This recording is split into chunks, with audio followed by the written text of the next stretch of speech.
अध्याय 36। मेरे पैरों पर बेतहाशा लात मारी। उसने मुझे दबाव डालने के लिए मजबूर किया, मुझे आगे बढ़ने नहीं दिया। मेरी गर्दन पसीने से लथपथ थी, यहाँ तक कि रेशमी कपड़े भी मेरी त्वचा से चिपक गए थे। हमने इतना संघर्ष किया कि उसका माथा बूंदों से ढक गया। कुछ बूंदें उसके चेहरे की रूपरेखा का अनुसरण करते हुए उसकी ठोड़ी से नीचे गिर गईं। ऐसा लग रहा था कि वह मरने वाला था। अगर यह गिरता है, अगर यह इस तरह गिरता है तो यह शायद मेरे चेहरे पर गिरेगा।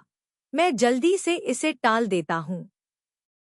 ली थुआ नगन ने सोचा कि मैं कुछ ही दूरी पर स्थित कांस्य शेर की मूर्ति की तस्वीर लेने के लिए संघर्ष कर रहा था। उसने आगे बढ़कर मेरा कंधा पकड़ लिया। जब वह इससे बचने के लिए अपने शरीर को मोड़ रहा था तो उसने कंधे से एक झकझोरने की आवाज सुनी। उसकी कमीज का एक हिस्सा फट गया था। उसके नाखूनों की नोकें त्वचा को खरोंच रही थीं, जिससे बहुत दर्द हो रहा था। मुझे गुस्सा आया, अपना पैर मोड़ा और उसे लात मारी, लेकिन अचानक बाहर गड़गड़ाहट की आवाज आई और बैंगनी बिजली की चमक खिड़की के पर्दों पर गिरी, जिससे महल में दिन की तरह रोशनी आ गई। मैंने देखा कि उसका चेहरा लाल हो गया था, जैसे कि वह नशे में हो। उसकी आंखें भी लाल थी। फिर उसका लहराता हुआ शरीर अचानक मेरे ऊपर गिर गया। वहाँ एक जबरदस्ती दृश्य था और वैसे 6 में से 3 सेट मेरे घर में थे। चौथा सेट भी वैसा ही था, लेकिन पीएनटीटी के पास इसका वर्णन करने का साहस नहीं था। थोड़ा ध्यान से, अगले अध्याय में अधिक विवरण नहीं दिया जाएगा। मैं आपको केवल यह सूचित करूंगा कि यदि आप बहुत अधिक प्रतीक्षा करते हैं तो निराश न हों। टी___टी। इस बार मैं पहले से ही सतर्क था। मैंने रेंग कर भागने की कोशिश की, लेकिन पोशाक टूट गई थी। वह पीछे हट गया। मैंने लात मारकर उसका हाथ हटा दिया, लेकिन उसने जाने से इनकार कर दिया। इसके विपरीत, उसने मेरी कमर को पकड़ने के लिए अपना हाथ भी बढ़ा दिया। मूल रूप से ड्रेसिंग की प्रभारी महल की नौकरानी ने मेरे लिए 2 गांठें बांधी थी, और यह गांठ जटिल और सावधानीपूर्वक लग रही थी, लेकिन वास्तव में इसे खोलने के लिए केवल एक बार खींचना पड़ा। उसने तुरंत अपनी बेल्ट छोड़ दी। मुझे लगा कि वह मुझे बांधने वाला है, इसलिए मैंने अपने पेट से कहा कि जल्दी से रस्सी का सिरा पकड़ लूं। बाहर गरज के साथ बिजली चमकी और हवा से पर्दा उड़ गया। अचानक मंदिर के सभी पर्दे टूटकर गिर गए। मैं पकड़ने की बहुत कोशिश कर रहा था, लेकिन अचानक उसने अपनी पकड़ ढीली कर दी, और जैसे ही उसने दूसरा छोर छोड़ा, मैं साधु की मूर्ति से टकराकर पीछे की ओर गिर गया। शीर्ष पर कांस्य प्रतिमा घूम रही है। अचानक तेज दर्द ने मुझे सुन्न कर दिया और बहुत देर तक मैं हिल भी नहीं सका। ली थुआ नगन के चेहरे से मेरी आंखें भर आईं। उसने घूर कर देखा। मुझे लगा कि किसी भी क्षण वह मुझे थप्पड़ मार सकता है, लेकिन उसने ऐसा नहीं किया। बार बार गड़गड़ाहट हो रही थी, मानो छत पर बिजली गिरी हो। फिर अचानक उसने अपना सिर झुका लिया। मुझे लगा कि वह मुझे मारने वाला है, लेकिन उसने आक्रामक रूप से मेरे होंठ को कुचल दिया। मैंने भी उसे पकड़ लिया। जीभ से खून बहने लगा, लेकिन फिर भी उसने जाने से इनकार कर दिया। जब उसने चूसा तो उसमें से खून जैसी गंध आ रही थी। उसकी आवाज खराब लग रही थी और उसका चेहरा उग्र था। उसने विनम्रतापूर्वक पूछा, कोटियुनगु कौन है? कोटायु एनजीयू कौन है? बोलना, क्या वह हत्यारा आदमी है? कोटायु एनजीयू कौन है? मैंने जितना हो सके संघर्ष किया। मेरे हाथ और पैर इधर उधर लड़खड़ा रहे थे, लात और घूंसे मार रहे थे, लेकिन वह शांत बैठा रहा। मुझ पर बरसते रहे लातों और घूंसों को नजरअंदाज करते हुए उसने मेरे कपड़े फाड़ दिए। अंत में मैं फूट फूट कर रोने लगा। कोटियुनगु, कोटियुनगु है। कोटियुनगु आपसे 1000 गुना बेहतर है। मैं जो कहता हूँ वह सच है। कोई भी मेरी कंपनी टियुनगु से तुलना नहीं कर सकता। उसने एक बार मेरे लिए सफेद आंखों वाले भेड़िया राजा को मार डाला था। उसने एक बार मेरे लिए 100 जुगनू इकट्ठा किए थे। मुझे उससे शादी करनी चाहिए थी, लेकिन वह हमारी शादी में ही मर गया। दिन मैं जोर से चिल्लाया। ली थुआ नगन पागल लग रहा था, मानो वह क्रोधित डकैती के कृत्य से मुझे टुकड़े टुकड़े करने वाला था। मैंने कभी भी ऐसी भयानक चीजों का अनुभव नहीं किया। मैं रोता रहा और सह टियुनगु को बुलाता रहा कि मुझे बचा लो, मुझे बचा लो। लेकिन मैं स्पष्ट रूप से समझ गया था कि वह कभी नहीं आएगा, एक झुंड के बिना, एक अकेले भेड़िए की तरह, जिसका मैंने एक बार रेगिस्तान में सामना किया था, उसी डरावने रूप के साथ, उसी क्रूर रूप के साथ। अंत में उसने मेरा मुंह भर दिया। उसके होठों के कोनों से आंसू बह रहे थे। उस चुंबन में एक तरह का भाव था, ताकत अंधाधुंध कत्लेआम करते हुए उसने ऐसे चूमा जैसे काट रहा हो, जिससे मुझे दर्द हो रहा हो। बाहर दहाड़ने की आवाज आ रही थी। बारिश हो रही होगी। बस एक क्षण बाद बारिश तेज हो गई। बारिश की बूंदें खपरेल वाली छत पर गिर गईं, मानो हवा में कोई जबरदस्त ताकत आ रही हो। केवल स्वर्ग और पृथ्वी से पानी गिरने की आवाज आ रही थी। मैं तब तक रोता रहा जब तक मेरी आंखें सूज नहीं गईं। भोर के आसपास बारिश रुक गई। कभी कभी छतों से बूंदों के गिरने की आवाज आती थी। हवा के कारण घंटियां बजने लगती थी। महल कब्र की तरह खामोश था। मैं रोने से स्तब्ध हो गया था। मेरी सिसकियां बार बार सुनाई देती थी। ली थुआ नगन ने मुझे पीछे से गले लगा लिया और मुझे कसकर अपनी बाहों में पकड़ लिया। मैं उसका चेहरा नहीं देखना चाहता था, इसलिए मैं बिस्तर पर करवट लेकर लेट गया। तकिया आंसुओं से भीगा हुआ था, मेरे ठंडे चेहरे से सटा हुआ था। उसने धीरे से मेरे गीले बालों के सिरों को उठाया, फिर गर्म स्टील जैसा गर्म चुंबन दिया। मैं अभी भी सिसकियों में कांप रही थी। काश मैं उसे मार न पाती। उसने कहा, टियू फोंग, बाद में मैं ध्यान रखूंगा। आप में से और आपसे प्यार करते हैं। आप उस लड़के को टियुनगु को भूल गए, ठीक है? वास्तव में, मैं सचमुच, सचमुच। उसने वाक्य को ईमानदारी से 2 बार दोहराया, लेकिन अंत में उसने जो कहना चाहा उसे खुला छोड़ दिया। अपने पूरे जीवन में शायद उसने कभी इस तरह फुसफुसाकर नहीं कहा था, बहुत असहज। मैं पलट गया, क्योंकि हम एक दूसरे के बहुत करीब लेटे हुए थे, इसलिए वह थोड़ा पीछे झुक गया, जैसे कि मेरी आंखों ने उसे जला दिया हो। मैं को टियुनगु को कभी नहीं भूलूंगा, मैंने खुद से कहा। मैं उस समय उसके चेहरे का भाव कभी नहीं भूलूंगा। उसका पूरा चेहरा पीला पड़ गया था। उसकी त्वचा मूल रूप से सफेद थी, लेकिन अब वह सफेद रंग नीला हो गया था, राख के चेहरे वाले किसी बीमार व्यक्ति की तरह भद्दा। उसने अपनी आंखें खाली उठाईं और मेरी ओर देखा। मैं खुशी से हंसा। को टियुनगु आपसे 1000 गुना बेहतर है। आप उससे प्रतिस्पर्धा नहीं कर सकते। क्या तुम सोचते हो कि मुझ पर इस प्रकार दबाव डालने से मैं स्वेच्छा से तुम्हारे पीछे चल पड़ूंगा? यह कोई भयानक बात नहीं है। यह बिल्कुल कुत्ते द्वारा काटे जाने जैसा है। उस समय उसके चेहरे के भाव ने मुझे बेहद खुश कर दिया, लेकिन उस खुशी के बाद मुझे ऐसा लगा जैसे मैं निराश हो गया हूँ। मेरा दिल बेहद खाली महसूस हो रहा है। उसकी आंखों में केवल एक नीरस भाव था, लेकिन उसका चेहरा हमेशा पीला रहता था। पहले मुझे लगा कि हमारे बीच बहस होगी, या वह मुझे धक्का देगा, और बाद में हम झगड़ेंगे। लेकिन वह पूरी तरह से चुप था। पूरा डोंगकुंग जानता था कि कल रात क्या हुआ था, कि मैं घायल हो गया था। मेरी कलाइयों और टखनों में चोट लग गई थी। और ली थुआ नगन की स्थिति ज्यादा बेहतर नहीं थी। अगर मैं उसका चेहरा नहीं खरोचता, तो मैं उसे काट लेता। नौकर अजीब तरह से फुसफुसाए बिना नहीं रह सके। इससे विन्ह नुओंग बेहद घबरा गई और मेरी चोटों को दूर करते हुए फुसफुसाई, आपको भी महामहिम के साथ थोड़ा और नरम होना चाहिए। अगर मैंने उसे चाकू नहीं दिया होता, तो मैं बहुत कोमल होता। अगर मेरी मार्शल आर्ट की क्षमता कमजोर नहीं होती तो मैं उसे वैसे भी मार देता। मैंने यहाँ तक कहा कि मारने से पहले मैं उसके सो जाने का इंतजार करूंगा उसे, लेकिन उसने मुझे वह मौका नहीं दिया। जब विना नुओंग मेरे अंगों की मालिश कर रही थी, तभी एक महल की नौकरानी तेजी से अंदर आई और उसने मुझे ट्यू तुएट के गायब होने के बारे में बताया, लेकिन ट्यू तुएट कहीं नहीं मिला।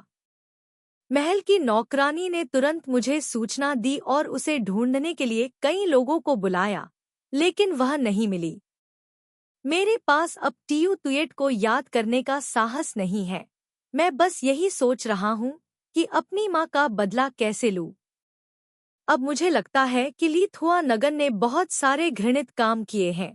अगर उसने ली थुआ नगन पर चाकू से वार किया और उसे तुरंत मार डाला, तो यह उसके लिए बहुत आसान होगा।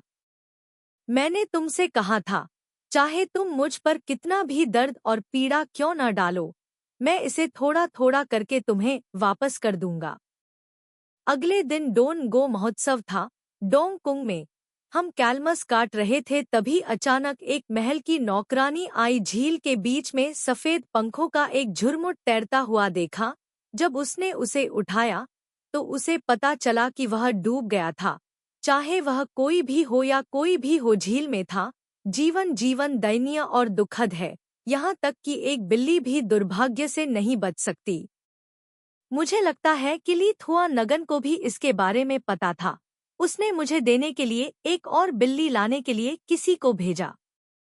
उन्हीं आंखों से मैंने सुना है कि उसका दिल किसी को श्याम देश के दूत के पास भेजकर पूछने का था, लेकिन मैं वहीं उदास बैठा रहा, उस बिल्ली पर कोई ध्यान देने की जहमत नहीं उठाई।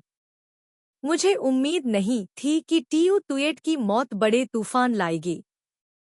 किसी ने ट्राई लुओंग डे की नौकरानी को ट्यू तुएट को झील में फेंकते हुए देखा। जब ली थुआ नगन ने इसके बारे में सुना तो वह अचानक क्रोधित हो गया और उसने तुरंत महल की नौकरानी को दंडित किया। अन्य 40 झांग के बाद निश्चित रूप से वह अभी भी आधा मृत होगा। विना नुओंग ने मुझे यह बताने के लिए दौड़ लगाई कि मुझे इस तरह की बकवास से परेशान नहीं होना चाहिए, लेकिन मानव जीवन किसी भी चीज से अधिक महत्वपूर्ण है, इसलिए मुझे ले चीन्ह पैलेस जाना पड़ा। यह वास्तव में एक अद्भुत माहौल था। ले चीन्ह पैलेस को कवर करते हुए ली थुआ नगन अपने कपड़े बदलने गए और अभी भी बाहर नहीं आए थे। महल की नौकरानियां महल के कोने में घुटनों के बल बैठी अब भी सिसक रही थी और रो रही थी। जैसे ही मैं अंदर गया, इससे पहले कि मैं एक शब्द कहने के लिए अपना मुंह खोल पाता, हिजड़े ने घोषणा की कि त्रियु लुओंग दे आ रहा है। जाहिर है त्रियु लुओंग दे भी जल्दी में आ गया।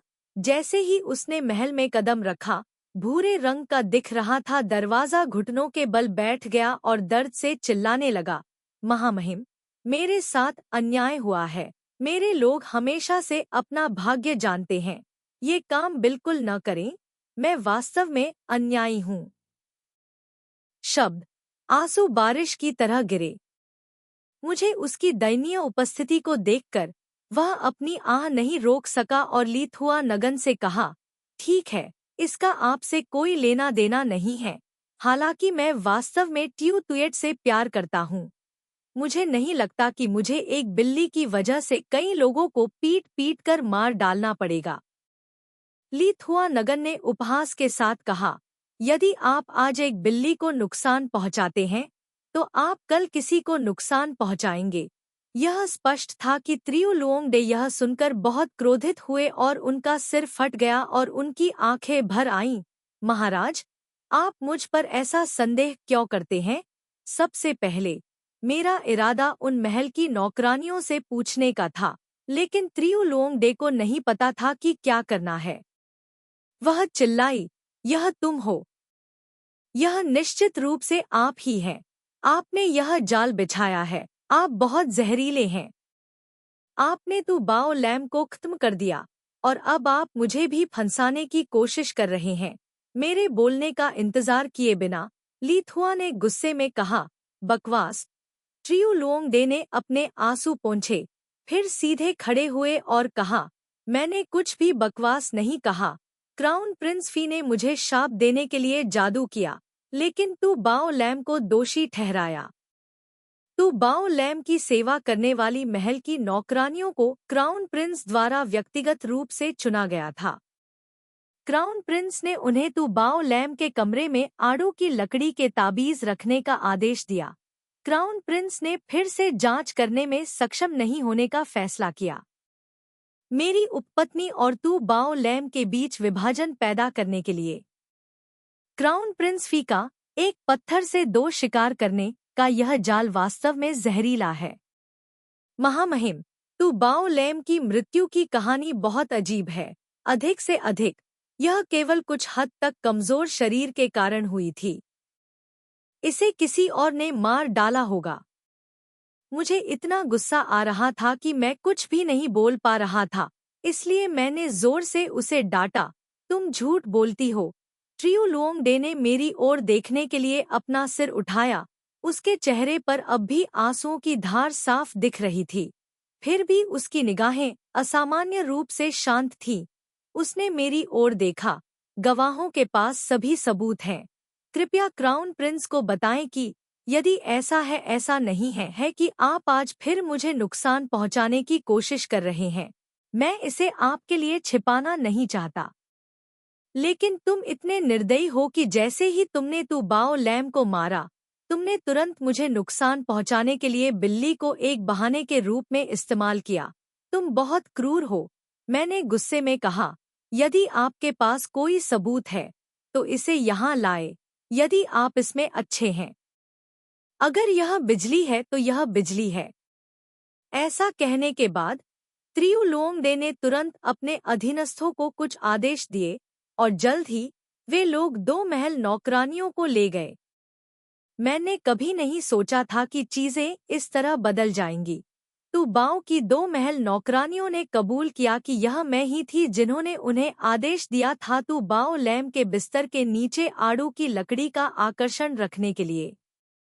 क्राउन प्रिंस ने कहा, आप बस त्रियु लुओंग डे से छुटकारा पाना चाहते हैं।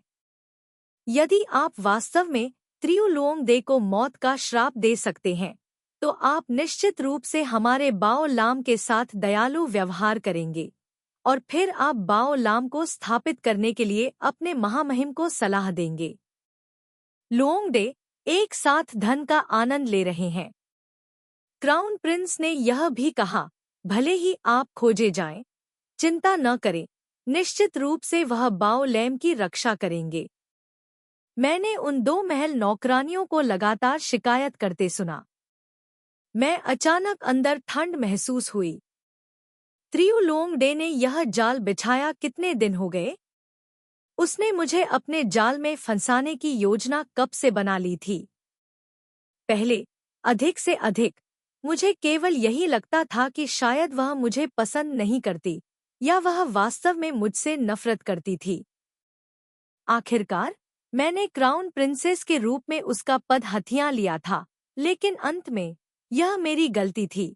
मैंने उसे बीच में ही रोक दिया, वह और ली थुआ नगन। लेकिन मैंने कभी नहीं सोचा था कि वह मुझसे इतनी नफरत करेगी। ट्रियु लुओंग डी ने घुटने टेक दिए और कहा, जब से मुझे पता चला कि क्राउन प्रिंस फी जादू टोने में शामिल था, मैंने केवल यही सोचा कि शायद आप अस्थायी रूप से भ्रमित थे, इसलिए मैं अभी भी अपना पेट पकड़ता हूँ। महामहिम से शिकायत करने की हिम्मत नहीं कर रहा हूँ। महामहिम की गवाही के साथ लंबे समय से महामहिम के सामने मैंने क्राउन प्रिंस फी के बारे में कभी कुछ नहीं कहा है। मैंने महामहिम को ऐसा करने की सलाह भी दी है। क्राउन प्रिंस उपपत्नी के करीब होने के कारण मेरी उपपत्नी की पीड़ा वास्तव में स्वर्ग द्वारा देखी गई है। तू बाओ लैम के निधन तक ऐसा नहीं था कि मेरी उपपत्नी को संदेह हुआ, लेकिन कोई आदेश नहीं था, इसलिए मैंने खुद जांच करने की हिम्मत नहीं की। मैंने केवल खुद को सावधान रहने की याद दिलाई।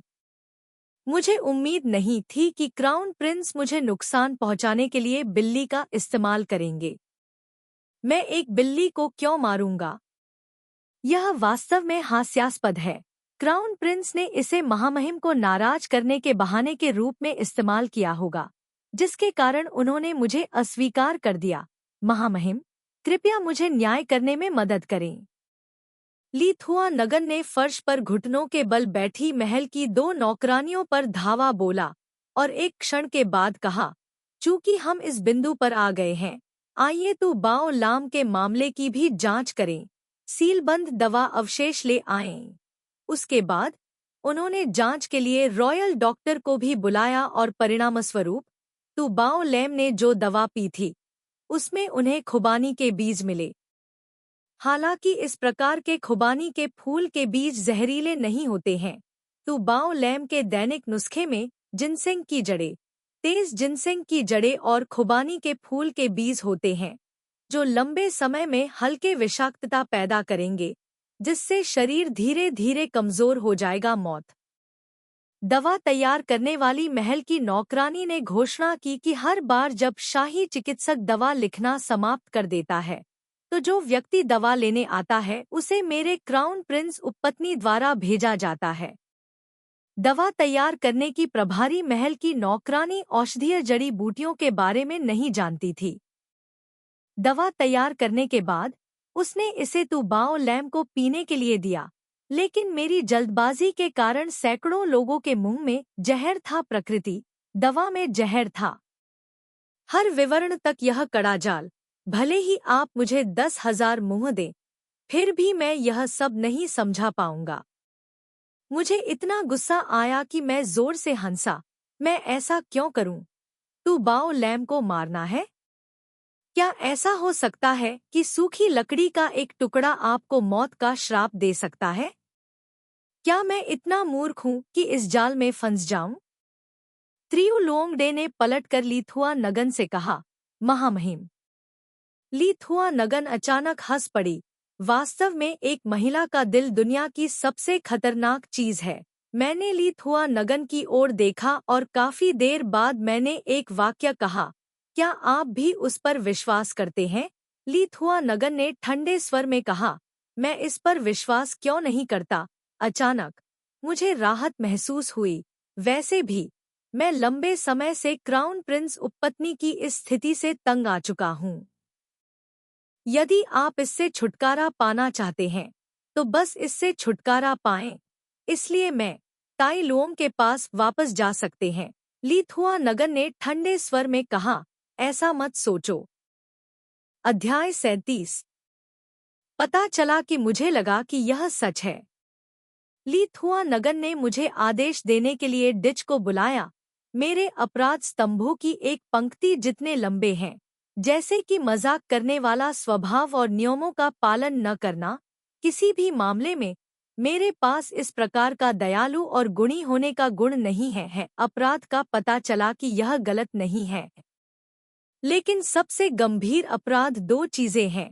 1 जादू करना, 2 तू बाओ लाम को मारना। मुझे खांग तुएट पैलेस में कैद किया गया था, जो पूर्वी पैलेस का सबसे शांत स्थान है। इसमें कभी कोई नहीं रहा, लेकिन अफवाह है, यह महल से बहुत अलग नहीं है। अतीत में जब मैंने रानी को पदच्युत किया तो मुझे एहसास हुआ कि यदि ली थुआ नगन मुझे पदच्युत करना चाहते हैं तो उन्हें एक बहुत ही जटिल प्रक्रिया से गुजरना होगा।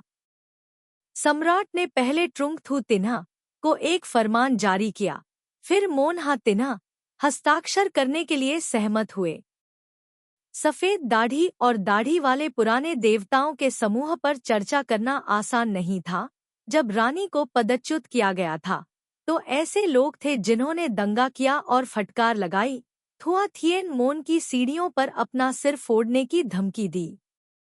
उसके बाद किसी ने वास्तव में तेल को बुझा दिया। हालांकि इससे मृत्यु नहीं हुई। महामहिम अत्यधिक क्रोधित हो गए और रानी को फिर भी पदच्युत कर दिया गया। नोट: यहाँ उपरोक्त 2 अधिकारियों के बारे में देखें और जानें। वास्तव में मैं सोच रहा था, सौभाग्य से इस जगह की सुरक्षा ठीक से नहीं की गई थी। एडू और मैं आसानी से बच गए। जब nguyen nuong घूमने आया तो मैं बगीचे में फूल लगा रहा था। सबसे पहले nguyen nuong जोर से हंसा, फिर वह उदास दिख रहा था। महाराज ने मुझे आपसे मिलने की अनुमति दी। इसका अंत इस तरह कैसे हुआ? तभी मुझे पता चला कि हाल ही में महामहिम द्वारा पसंद की गई उपपत्नी, जिसे नियांग तू के नाम से भी जाना जाता है, वह nguyen nuong थी। मैंने nguyen nuong पर नजर डाली। उसने महल के नए कपड़े पहने हुए थे, पतली रेशमी शर्ट पहनी हुई थी, तिरछे सुनहरे पराग से घिरे बाल सुंदर और मनमोहक लग रहे हैं। मैं मंद मंद मुस्कुराया और कहा, सौभाग्य से लीत हुआ नगन को अब तुम्हारी जरूरत नहीं है, अन्यथा मुझे तुम्हें सौतेली माँ कहना पड़ता। यह शर्म की बात होती। nguyen nuong ने भौहें चढ़ानी। क्या तुम अब भी मुस्कुरा सकते हो? उसने भी मुझे ऊपर से नीचे तक देखा, भौहें चढ़ा ली और बोली, मेरी तरफ देखो। क्या तुम इस वक्त भी फूल लगाने के मूड में हो? nguyen nuong ने मुझे कुछ बातें बताईं जो बाहर घटित हुई, जिनसे मैं अनभिज्ञ था। मूल रूप से त्रिउ लुओंग डे के परिवार के पास अदालत में अपेक्षाकृत बड़ी मात्रा में शक्ति थी, लेकिन अब वे उनका फायदा उठाकर मेरे अपराधों को पकड़ने की कोशिश पर अपना ध्यान केंद्रित कर रहे हैं। वहां जाओ और मुझे मौत की सजा दो। यह महामहिम के लिए भी बहुत अजीब था, जिन्होंने व्यक्तिगत रूप से लीत हुआ नगन को उपस्थित होने के लिए बुलाया था। क्योंकि महामहिम ने सभी नौकरों को बाहर भेज दिया था, इसलिए किसी को नहीं पता था कि पिता और पुत्र ने क्या कहा, जिससे महामहिम नाराज हो गए। लीत हुआ नगन भी नाराज हो गए, साहसपूर्वक छोड़ दिया। अब स्वर्ग के पिता और पुत्र भी क्रोधित हैं। nguyen nuong ने विनम्रतापूर्वक मदद मांगी, लेकिन उन्हें मरना पड़ा। nguyen nuong ने कहा, मुझे पता है कि वे अपराध पूरी तरह से बेतुके हैं, लेकिन अब स्थिति जरूरी है। मैं चाहूंगा महामहिम से मुझे आपसे मिलने की अनुमति मांगने के लिए। क्या आप कुछ कहना चाहते हैं या किसी से मिलना चाहते हैं? मुझे आश्चर्य हुआ और मैंने पूछा, मैं किसी से नहीं मिलना चाहता। nguyen nuong ने अनुमान लगाया कि मुझे समझ नहीं आया, इसलिए उसने थोड़ी देर तक धैर्यपूर्वक समझाया। यह पता चला कि वह चाहती थी कि मैं थोड़ी देर के लिए लीत हुआ नगन से मिलूं, फिर उससे कुछ अच्छे शब्द कहूं। जब तक लीत हुआ नगन दृढ़ संकल्पित है, तब तक त्रिउ लुओंग डे कितना भी अराजक क्यों न हो, बड़ी चीजों को छोटी चीजों में, छोटी चीजों को गैर मौजूद चीजों में बदलने का एक तरीका अभी भी है। आखिरकार दिवंगत तु बाओ लाम की पारिवारिक पृष्ठभूमि क्या है? ऐसा नहीं है, कुछ खास नहीं है, लेकिन यह ताबीज की कहानी वास्तव में सिर्फ एक दुर्घटना है। nguyen nuong ने कहा, मैंने सुना है कि अतीत में महल में ताबीज रखने की एक घटना हुई थी, लेकिन उस वर्ष की घटना आपसे संबंधित थी। सम्राट बहुत दयालु था। झोंगजोंग के सम्राट ने केवल महल की नौकरानियों को पीट पीट कर मारने का आदेश दिया और आगे की जांच नहीं की। भले ही लोग उनकी पीठ पीछे कानाफूसी करें, वे क्या कर सकते हैं? मुझे लीत हुआ नगन के सामने समर्पण करने के लिए कहते हुए मुझे मार देना बेहतर है। मैंने उदासीनता से कहा, आपने ऐसा नहीं किया। उन्होंने आपकी निंदा की। आप जो चाहें मुझे मार सकते हैं, लेकिन मैं लीत हुआ नगन से विनती करता हूँ, मैं निश्चित रूप से ऐसा नहीं करूँगा। nguyen nuong ने मुझे काफी देर तक सलाह दी, लेकिन मैं नहीं माना। अंत में मैं इतना परेशान हो गया कि लगभग फूट फूट कर रोने लगा। मैंने महल में लगाए गए फूलों को देखने के लिए उसे बाहर निकाला। महल की देखभाल करने वाला व्यक्ति मुझे बहुत विनम्र लग रहा था और एडो, मुझे फूलों के बीज चाहिए थे। उन्होंने तुरंत मेरे लिए फूलों के बीज खरीदे। मुझे उर्वरक की आवश्यकता थी, वे तुरंत उर्वरक लाए। इस प्रकार का गुलाब केवल सेंट्रल हाईलैंड्स में पाया जाता है। यह अभी भी मिन्ह नगोक वार्ड में अक्सर अपने बालों में पहना करता था। मैंने nguyen nuong से कहा, जब फूल खिलेंगे तो मैं तुम्हें अपने बालों में लगाने के लिए कुछ दूंगा। nguyen nuong ने भौहें चढ़ाकर कहा, क्या तुम्हें अपने शरीर की बिल्कुल भी परवाह नहीं है? मैंने गुलाब की झाड़ियों को पानी देने के लिए पानी की बाल्टी उठाई। जरा इन फूलों को देखो, वे जमीन से उगते हैं, जबकि वे अभी भी ठीक हो रहे हैं। उन्हें उखाड़ दिया जाता है, फिर यहाँ बेच दिया जाता है, और फिर भी वे जीवित रहते हैं, फिर खिलते हैं खूबसूरती से। पहले उन्होंने कभी अपनी चिंता नहीं की। लोग इस दुनिया में रहते हैं, तो हमें हर चीज के बारे में चिंता करने की क्या जरूरत है? तो यह तो ऐसे ही है। सफेद दांतों के बारे में चिंता करने का क्या मतलब है? इसके अलावा चिंता करने का कोई फायदा नहीं है। वैसे भी ली थुआ नगन मुझ पर विश्वास नहीं करती। मुझे सचमुच आशा है कि अतीत की बातें मुझे कभी याद नहीं आएंगी। सौभाग्य से मैं अकेला था जिसे याद था, लेकिन वह अभी भी वैसा ही था। चाहे कुछ भी हो, मैं बस इंतजार करता रहा, इस सब को खत्म करने के मौके का इंतजार करता रहा। फिर इस जगह को छोड़ दूं? मैं ली थुआ नगन को दोबारा नहीं देखना चाहता। मैंने शब्दों की एक लंबी श्रृंखला कही, जिससे nguyen nuong रो पड़े। मैं हंसा, समझ नहीं आ रहा था कि क्या करूं, इसलिए मुझे महल छोड़कर वापस जाना पड़ा। मुझे ठंडे महल में जीवन ठीक लगा। अल्प भोजन को छोड़कर यह स्थान बहुत शांत था। लेकिन पहले मुझे स्पष्ट रूप से उत्तेजना और उत्साह पसंद था। एक दिन आधी रात को सोते समय एडू ने अचानक मुझे झकझोर कर जगाया और पूछा, क्या हुआ? एडू घबराई हुई लग रही थी। उसने मुझे पूर्वी खिड़की के पास खींच लिया और दीवार के शीर्ष पर आग और काला धुआं उठता देखकर चौंक गई। अचानक आग क्यों लग जाती है? आग बहुत तेजी से फैली और जल्द ही जलने लगी। एडू ने लात मारकर पश्चिम की खिड़की खोल दी। हम उसमें से कूद गए। फिर उसने मुझे पीछे की दीवार पर खींच लिया। इससे पहले कि मैं स्थिर खड़ा रह पाता, अचानक तेज हवा चली। एडू ने मुझे तेजी से दीवार के नीचे धकेल दिया। मैंने देखा कि एडू ने अपना चाकू घुमाया और कुछ काटा। इससे एक डिंग की आवाज आई।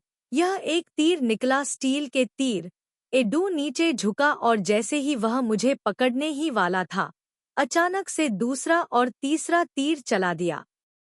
एडू ने कुछ शॉट रोक दिए और तीर आंधी की तरह उड़ गए।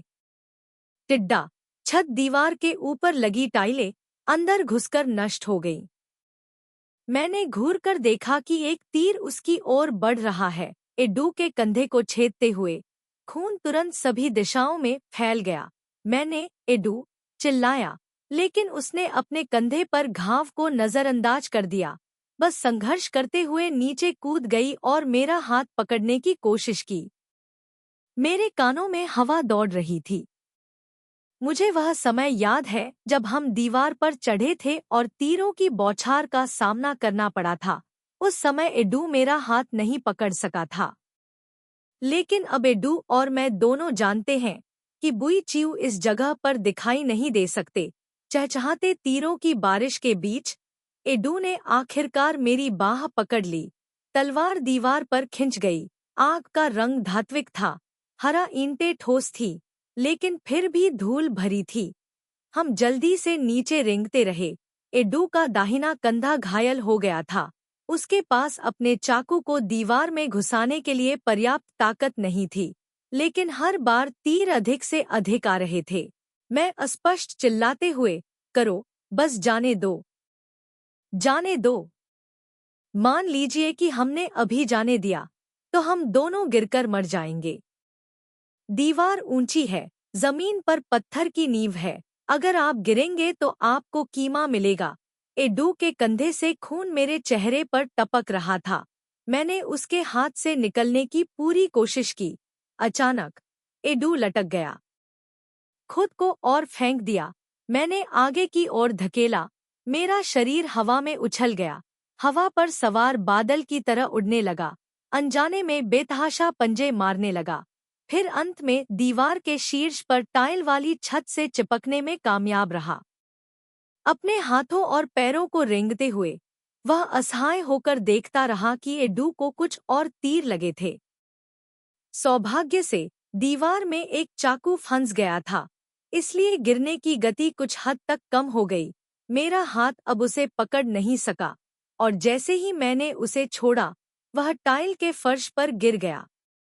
मैं फूट फूट कर रोने लगा। इस घने अंधेरे के बीच हमलावर मेरे बगल की खपरेल की छत में घुस गया। उन्होंने ईंटों और टाइलों को तोड़ दिया, जिससे लगातार थपथपाहट की आवाजें आने लगीं, जिससे अंधेरा छा गया। यह बेहद दर्दनाक था और मैंने एडू का नाम पुकारा। चारों ओर से बारिश होने लगी, सभी मेरे चारों ओर। मैंने पहले कभी इतना असहाय और अकेला महसूस नहीं किया था। उस व्यक्ति के सिर्फ एक हाथ हिलाने से ही वह भागता हुआ आदमी अचानक मुड़ गया और कई मीटर दूर उड़कर टेढ़ा हो गया। आंसुओं के धुंधलेपन के बीच मैंने एक सफेद शर्ट देखी, चांदनी की तरह चमकदार और आकर्षक। यह को कीम था। शिक्षक ने उपद्रवी लोगों को किनारे कर दिया, मुझे सीधे महल की छत पर, कांच की छत पर खींच लिया। मैं चिल्लाया व्याकुलता से, वहां भी एक काम है, जल्दी से एडू को सेव करो। सहकीम ने मुझे बांस की चोंच के पीछे छिपने के लिए धक्का दिया, फिर घूम गया और दीवार से कूद गया। मैंने उसकी आस्तीन हवा में उभरी हुई देखी, जिससे मुझे लगा कि यह एक सफेद पक्षी है जो दीवार के शीर्ष पर झपट्टा मार रहा है। नीचे अचानक अनगिनत रॉकेट बारिश की तरह आते हुए दिखाई दिए। वे शांत रात को चीरते हुए उल्काओं की तरह चमकते रहे। वे शिक्षक की ओर दौड़े। मैंने तीरों के चुभने की अनगिनत आवाजें सुनी। दीवार में उफ, पतंगों के एक समूह की तरह लग रहा था जो डंक मारने की होड़ कर रहा हो, एक दूसरे को लैंपशेड पेपर में लपेटते हुए। हवा में बिखरी हुई लपटें जल उठीं, जो जल्दी ही बुझ गईं। सहकीम ने तुरंत एडू उठाया। एक पल में आग भड़क उठी। वह तीर और भी करीब आता गया, जिससे एक जलती हुई गंध पैदा हुई जिसने हवा को चारों दिशाओं से भर दिया। तेज फुसफुसाहट की आवाजें आग की पूंछ को सीधे को कीम की ओर खींच ले गईं। मैं बांस की चोंच के पीछे छिप गया और तुरंत अपना सिर बाहर निकाला। काले कवच पहने हुए सैनिकों की भीड़ कदम दर कदम रौंदते हुए, परत दर परत घेराबंदी को मजबूत करते हुए, भारी लोहे के कवच के एक दूसरे के खिलाफ रगड़ने की आवाज आ रही थी, यह नहीं जानते हुए कि हजारों या दसियों हजार लोग उस पर घात लगाए बैठे थे। एक हाथ से कोकीम ने एडू को पकड़ रखा था, दूसरे हाथ से उड़ते हुए तीरों को रोकने के लिए तलवार पकड़ रखी थी। टूटे हुए तीरों के टुकड़े अभी भी आग से जल रहे थे। ढेर में पैरों के नीचे आग की रोशनी चमकी, चमकीला सफेद, कभी चमकीला, कभी धुंधला। तीर उसके ठीक सामने गिरे, लेकिन तीरों की बारिश से आसमान टिड्डियों के झुंड की तरह भर गया, जिससे उसके लिए तीरों की घेराबंदी से बचना मुश्किल हो गया। सफेद वस्त्र खून से सना हुआ था। केवल स्वर्ग ही जानता है कि यह शिक्षक का खून था या एडू लोगों का खून था। भले ही एडू को उसके शिक्षक ने पकड़ रखा था, उसका दूसरा हाथ गतिहीन लटका हुआ था, और यह स्पष्ट नहीं था कि घाव क्या था।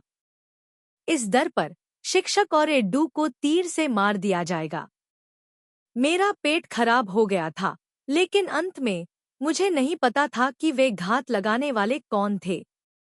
मुझे अचानक लगा कि ये लोग कवच और ढाल पहने हुए थे, और वे रॉकेट दाग रहे थे जो पूरे कांग डंग में चमक रहे थे। इतनी बड़ी घटना को अंजाम दिया, यह सोचते ही मैं खड़े होने से खुद को रोक नहीं सका। मेरे पीछे किसी ने धीरे से मेरी पीठ दबाई और कहा, लेट जाओ।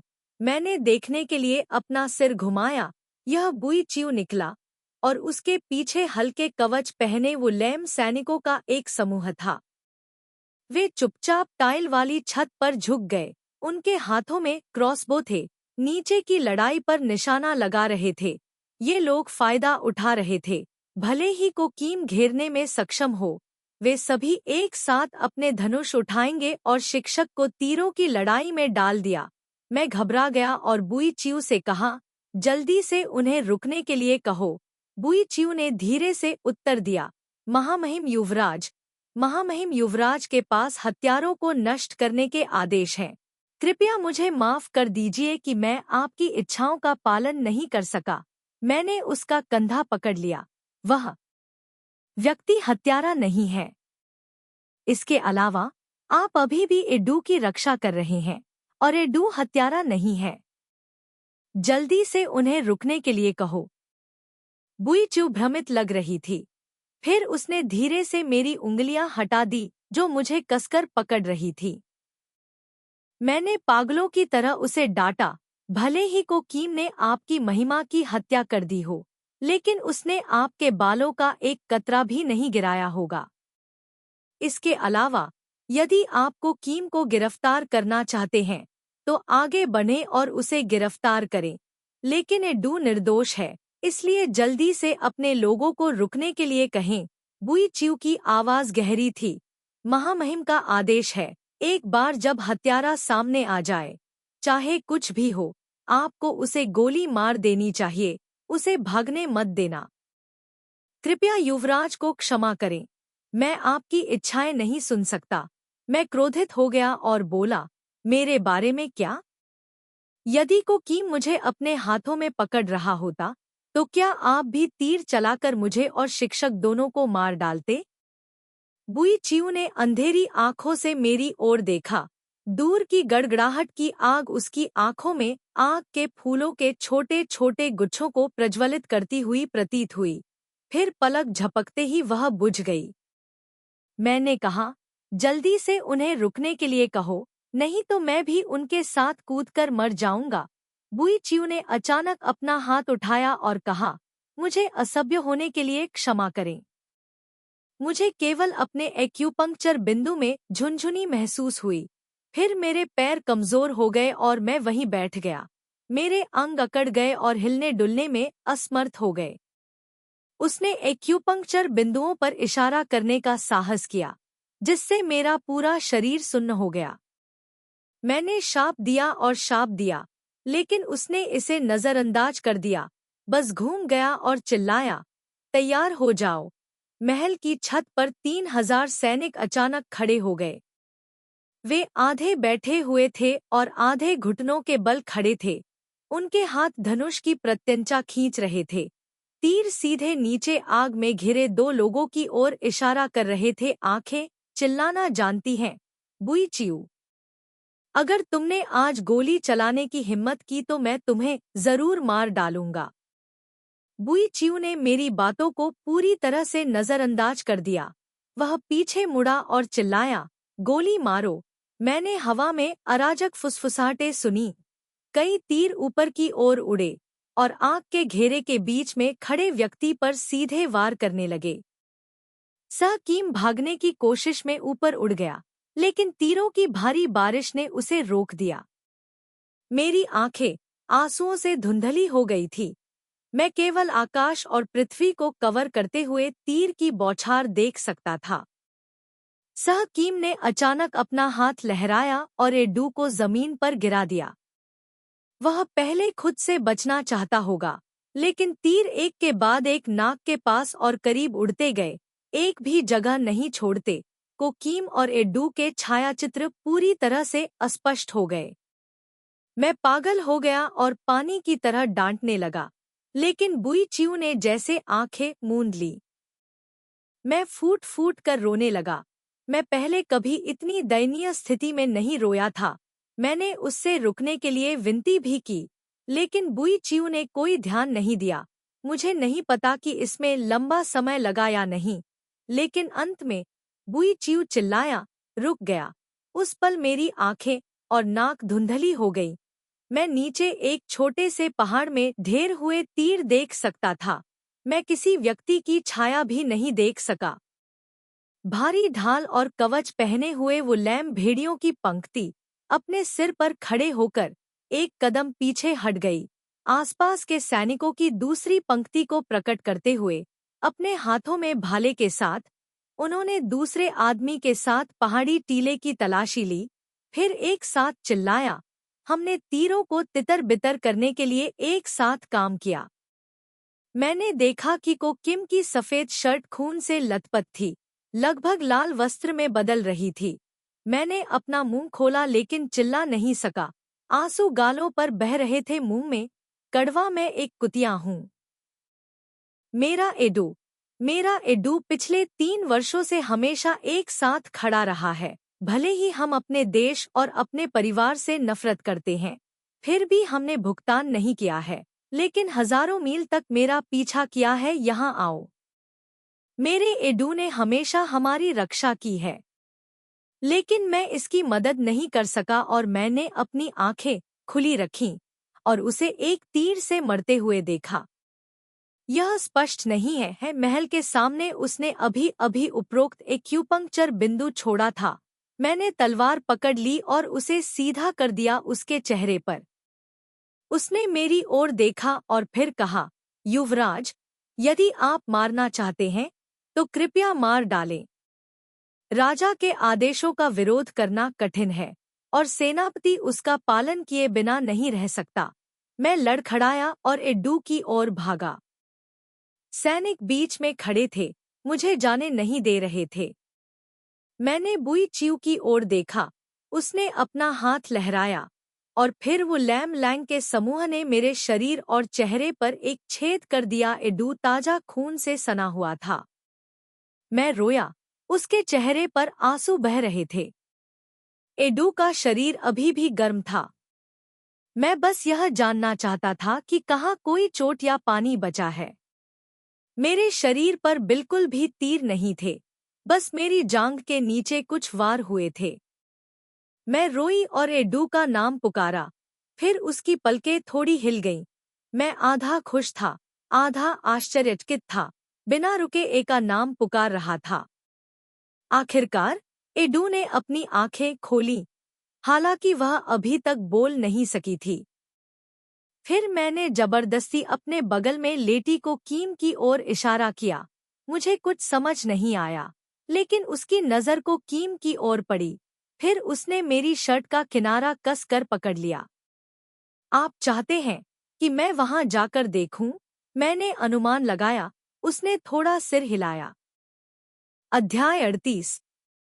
मुझे नहीं पता कि एडू का क्या मतलब है, लेकिन अब उसकी मृत्यु के बीच वह मुझसे जो भी करवाना चाहती है, मैं उसे करने के लिए दृढ़ हूं। मैं को कीम के पास गया। उसकी आंखें आधी थी बंद, वह अभी भी जीवित था। मुझे बेहद आश्चर्य हुआ। शिक्षक की आंखें हल्की सी झपकीं। जाहिर तौर पर उसने मुझे पहचान लिया। उसकी पीठ में दर्जनों तीर मारे गए, साही की पीठ की तरह कसकर, 1 इंच भी त्वचा नहीं छोड़ी। अखंड। मेरा दिल दुखता है। आपने मुझे कितनी बार बचाया? थिएन हैंग पर्वत पर आपने मुझे तीरों के बीच में भी बचाया।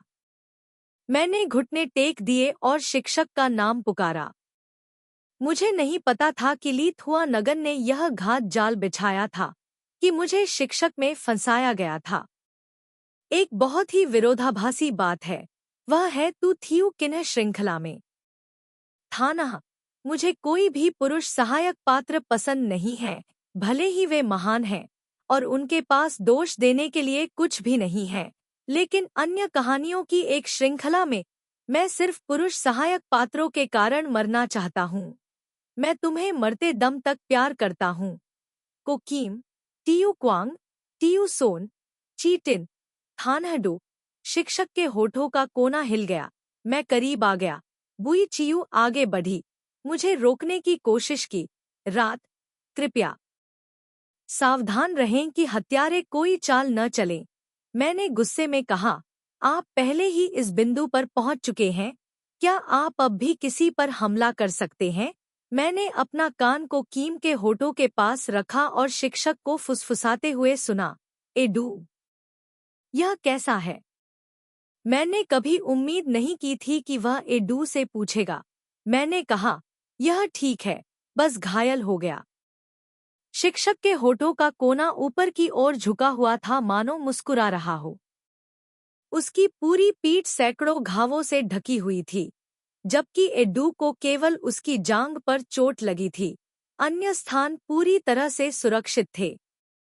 मुझे समझ नहीं आया क्यों, लेकिन मैंने अचानक अनुमान लगाया, क्या आप उस लड़की के लिए कवर कर रहे हैं? मास्टर ने उत्तर नहीं दिया, लेकिन बस खाली आंखों से मेरी ओर देखा।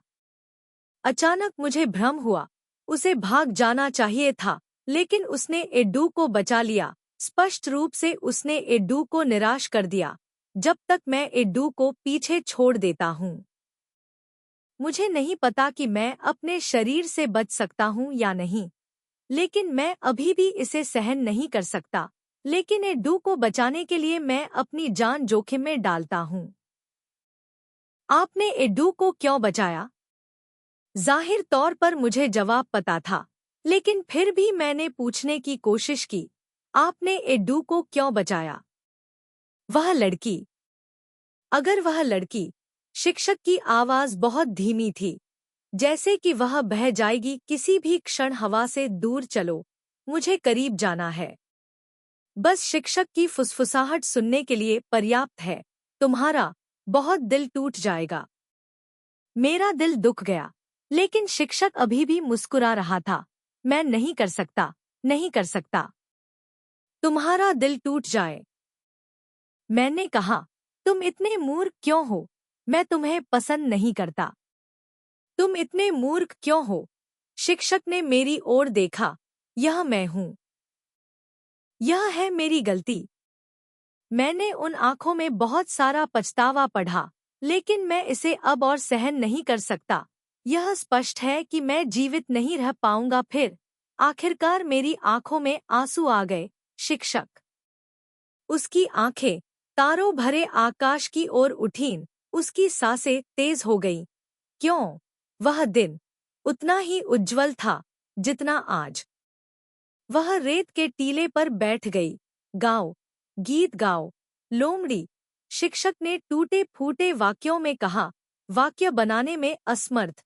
पलक झपकते ही मैं समझ गया। फिर अपनी आवाज नरम की और कहा, मैं पता है, मैं गाता हूँ। मुझे तुम्हारे लिए गाने दो। मैंने फुसफुसाया, बुई च्यू क्या सोचती है? इसकी परवाह किए बिना वो लैम लैंग का समूह चाहे जो भी सोचता हो। दर्द और उदासी मेरे दिल में दौड़ जाती है। मुझे वह गीत याद है, एकमात्र गीत जो मैं जानता हूँ। रेत के टीले पर बैठी एक छोटी सी लोमड़ी थी, जो रेत के टीले पर बैठी थी, सूरज की रोशनी को देख रही थी। चांद चांद। ओह, पता चला कि वह चांद को नहीं देख रहा था, बल्कि चरवाहे के लौटने का इंतजार कर रहा था। कुछ झिझक भरे वाक्य निकले। मुझे यह गीत अच्छी तरह से जानना चाहिए था, लेकिन आज मैं नहीं जानता। समझिए क्यों? मेरे द्वारा गाई गई प्रत्येक पंक्ति धुन से बाहर थी। मैं गाता रहा, गाता रहा। फिर मुझे एहसास हुआ कि मैं पागलों की तरह रो रहा था। सहकीम के चेहरे से आंसू बह रहे थे। शिक्षक अभी भी मुझे देखकर मुस्कुरा रहे थे, जब तक कि मेरा पूरा शरीर नहीं चला गया। शरीर धीरे धीरे ठंडा हो गया और ठंडा हो गया। शिक्षक का हाथ छूट गया जमीन पर। सफेद कपड़ों पर तीरों के निशान लगे हुए थे। वे चिथड़े चिथड़े हो गए थे। मैंने देखा कि शर्ट के हेम के नीचे कुछ छिपा हुआ है, इसलिए मैंने धीरे से उसे बाहर निकाला और देखा। यह खून से सने हुए कीड़ा जड़ी के झंडों का एक जोड़ा था। मुझे अचानक वह याद आया। शाम को मेरे शिक्षक गुएन टियू ने मेरे लिए वर्मवुड झंडे की एक जोड़ी खरीदी और मैंने उन्हें उतारकर उनके चरणों में फेंक दिया, इसलिए वह उन्हें हमेशा मेरे पास रखते थे। जिसे मैंने फेंक दिया, लेकिन उसने उसे इस तरह अपने दिल में एक अनमोल चीज की तरह रखा। मैंने उसके बगल में घुटने टेक दिए और एक दयनीय आवाज निकाली। ऐसा लग रहा था जैसे कोई रेगिस्तानी हवा बह रही हो। घूमती हवा ने गले को जकड़ लिया हो। दर्द शब्दों से परे था। एक छोटी सी लोमड़ी रेत के टीले पर बैठी थी, धूप का आनंद ले रही थी। ओह, पता चला कि वह धूप सेंक नहीं रहा था, बल्कि घोड़े पर सवार महिला के गुजरने का इंतजार कर रहा था। बुई च्यू करीब आई और मेरी मदद की। थाई तूफी। मैंने अपना हाथ लहराया और थप्पड़ मारा उसके चेहरे पर। ऐसा लग रहा था कि वह स्तब्ध था, लेकिन फिर भी मुझे खींचने में कामयाब रहा। जनरल मैक क्राउन प्रिंस को महामहिम से मिलने के लिए लाया। मैंने किसी को नहीं देखा। मैंने रुखाई से कहा, फिर उसकी ओर घूर कर देखा। तुम लोग मैं 2 बार हकलाया लेकिन उन्हें डांटने के लिए कोई शब्द नहीं सूझा। यह सिर्फ इतना है कि उन्होंने केवल लीथुआ नगन के आदेशों का पालन किया। लीथुआ नगन ही प्रभारी थे। सह कीम मर गया है। यह सब मेरी वजह से है। यह मेरी वजह से होना चाहिए था कि सीओ कीम गिर नहीं सका, वे जाल में फंस गए। लेकिन केवल मेरी वजह से नहीं मरना चाहिए था। यह सब मेरी वजह से था। जिसने उसे एडू को बचाने के लिए कहा था, इसलिए उसने इस बार अपनी जान जोखिम में डाल दी। अन्य समय में करीबी लोग एक एक करके वे मेरी वजह से मर गए। उन्होंने मेरे दादा को मार डाला, मेरी माँ को मार डाला, एचएसी डैड को मार डाला, अब उन्होंने कोकीम को भी मार डाला। उन्होंने मेरे रिश्तेदारों को मार डाला, उन लोगों को मार डाला जो मुझसे प्यार करते थे। उन्होंने बिना किसी अपवाद के सभी को मार डाला। बुई चियू ने कहा, डो के घाव का तुरंत इलाज करने की जरूरत है। क्राउन प्रिंस को बताएं, जनरल ने थाई डॉक्टर को आमंत्रित करने के लिए किसी को भेजा है। मैंने उसकी ओर ठंडी नजर से देखा, लेकिन बुई चियू ने मेरी नजर को नहीं टाला। उसने मुझे समझाने के लिए ज्यादा कुछ नहीं कहा, उससे ज्यादा कुछ कहने की जरूरत नहीं थी, लेकिन एडू के शरीर पर घाव बहुत गंभीर था। मैंने उन्हें एडू के शरीर को छूने नहीं दिया, मैंने खुद ही उसे उठाया। हर बार एडू ने मुझे उठाया। आखिरकार एक दिन हमने स्थिति बदल ली। एडू का शरीर हल्का महसूस हुआ। पिछली बार एडू गंभीर रूप से घायल हो गया था। सह कीम की मदद से वह बच गया। इस बार मुझे नहीं पता कि वह बच पाएगा या नहीं। क्या आप इससे उबर गए? डू के बाएं कंधे का ब्लेड टूट गया था और एक पसली भी टूट गई थी। थाई डॉक्टर ने तीर निकाला, फिर हड्डी को ठीक किया और दवा लगाने के बाद एडू कोमा में चला गया। मैं अस्पताल के बिस्तर के बगल में दुबक गया। किसी ने मुझे सलाह नहीं दी। मैंने ऊपर देखने की भी जहमत नहीं उठाई। उसके हाथों को कसकर पकड़कर उसके दिल ने ठान लिया था कि जब एडू बेहतर हो जाएगा तो मैं उसे वापस ताई लुओंग के पास ले जाऊंगा। उस समय उसके शरीर पर कपड़े खून से लथपथ थे, उसके बाल बिखरे हुए थे। जब लीथुआ नगन पहुंची, उसने भौहें चढ़ाईं और कहा, क्राउन प्रिंस के लिए कपड़े बदलो। विना नुओंग बेहद भ्रमित थी। जैसे ही वह आगे बढ़ने वाली थी, मैंने चाकू निकाला और उसकी ओर देखा। लीथुआ नगन ने अपना हाथ लहराया और सभी नौकर चाकर सीधे मेरे सामने चले गए। बालों की बिखरी लटें, मैंने देखा कि उसके जूतों की नोकें कदम दर कदम आगे बढ़ रही थी, कदम दर कदम करीब आ रही थी। मैं चाकू घुमाने ही वाली थी, लेकिन वह धीरे धीरे नीचे झुका और बैठ गया। मैंने भी देखा 2 टूक। उन्होंने धीरे से कहा, टियू फोंग, उस व्यक्ति को समाप्त किया जाना चाहिए। उसकी मार्शल आर्ट कौशल दूसरों की तुलना में अधिक शक्तिशाली है। उसने सम्राट को धमकी देने का साहस किया। घेराबंदी के बीच वह आसानी से भाग निकला। मुझे उसे मारना पड़ा। मैं क्रोधित भी नहीं था, बस उसकी ओर उदासीनता से देखता रहा। तुम्हें चारा बनने देना मेरी गलती थी, लेकिन मुझे ऐसा करने के लिए मजबूर किया गया था। ट्रियू लुओंगडे एक धनी परिवार से आती हैं। उनके पिता और भाई दोनों महत्वपूर्ण अधिकारी हैं।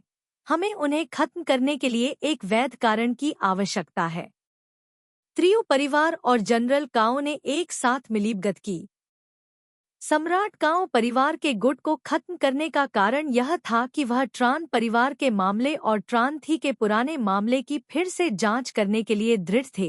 वो मिन्ह ने कहा, निश्चित रूप से दंडित किया जाएगा। त्रियू लुओंगडे द्वारा आपको नुकसान पहुंचाने का मामला। पहले तो मैं केवल योजनाएं बना सकता था। अब आप निश्चिंत हो सकते हैं, सब कुछ खत्म हो गया है। उन्होंने जो कहानी सुनाई वह बहुत जटिल थी। मैं नहीं कर सका, समझ में नहीं आया।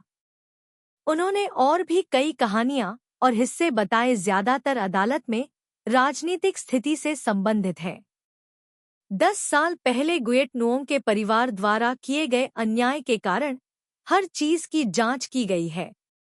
अब काओ परिवार का पूरा घर जब्त कर लिया गया है और त्रियु परिवार को भी मार दिया गया है।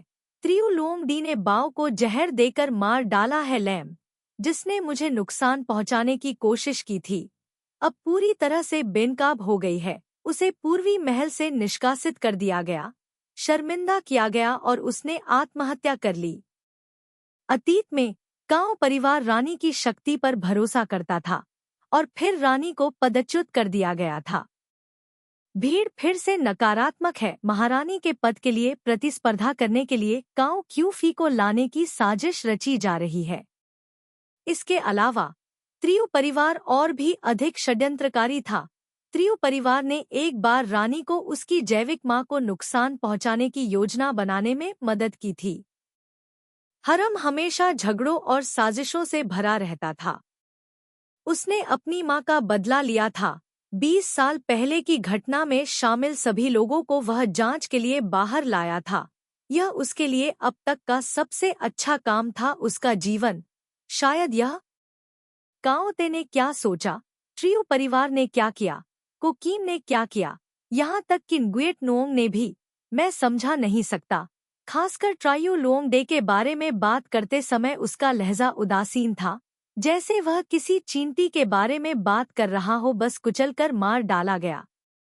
वह लड़की जो 3 साल से उससे प्यार करती थी और जिसे वह खजाना मानता था, क्या यह सब एक नाटक था? क्या यह संभव है कि प्रेम का लेशमात्र भी अंश कभी न रहा हो? पहले मैं वास्तव में त्रियो लुओंग डे से नफरत करता था, खासकर जब उसने मुझ पर मुझे नुकसान पहुंचाने का झूठा आरोप लगाया था। फिर भी इस समय मुझे केवल यह महसूस हो रहा है कि वह बहुत दयनीय है। वास्तव में ली थुआ नगन का दिल पत्थर से बना होगा। एक इंसान की बात करें तो भले ही वह कुत्ता हो, बिल्ली हो, उसे 3 साल तक पाला, लेकिन उसे मारने का मेरा दिल नहीं हुआ।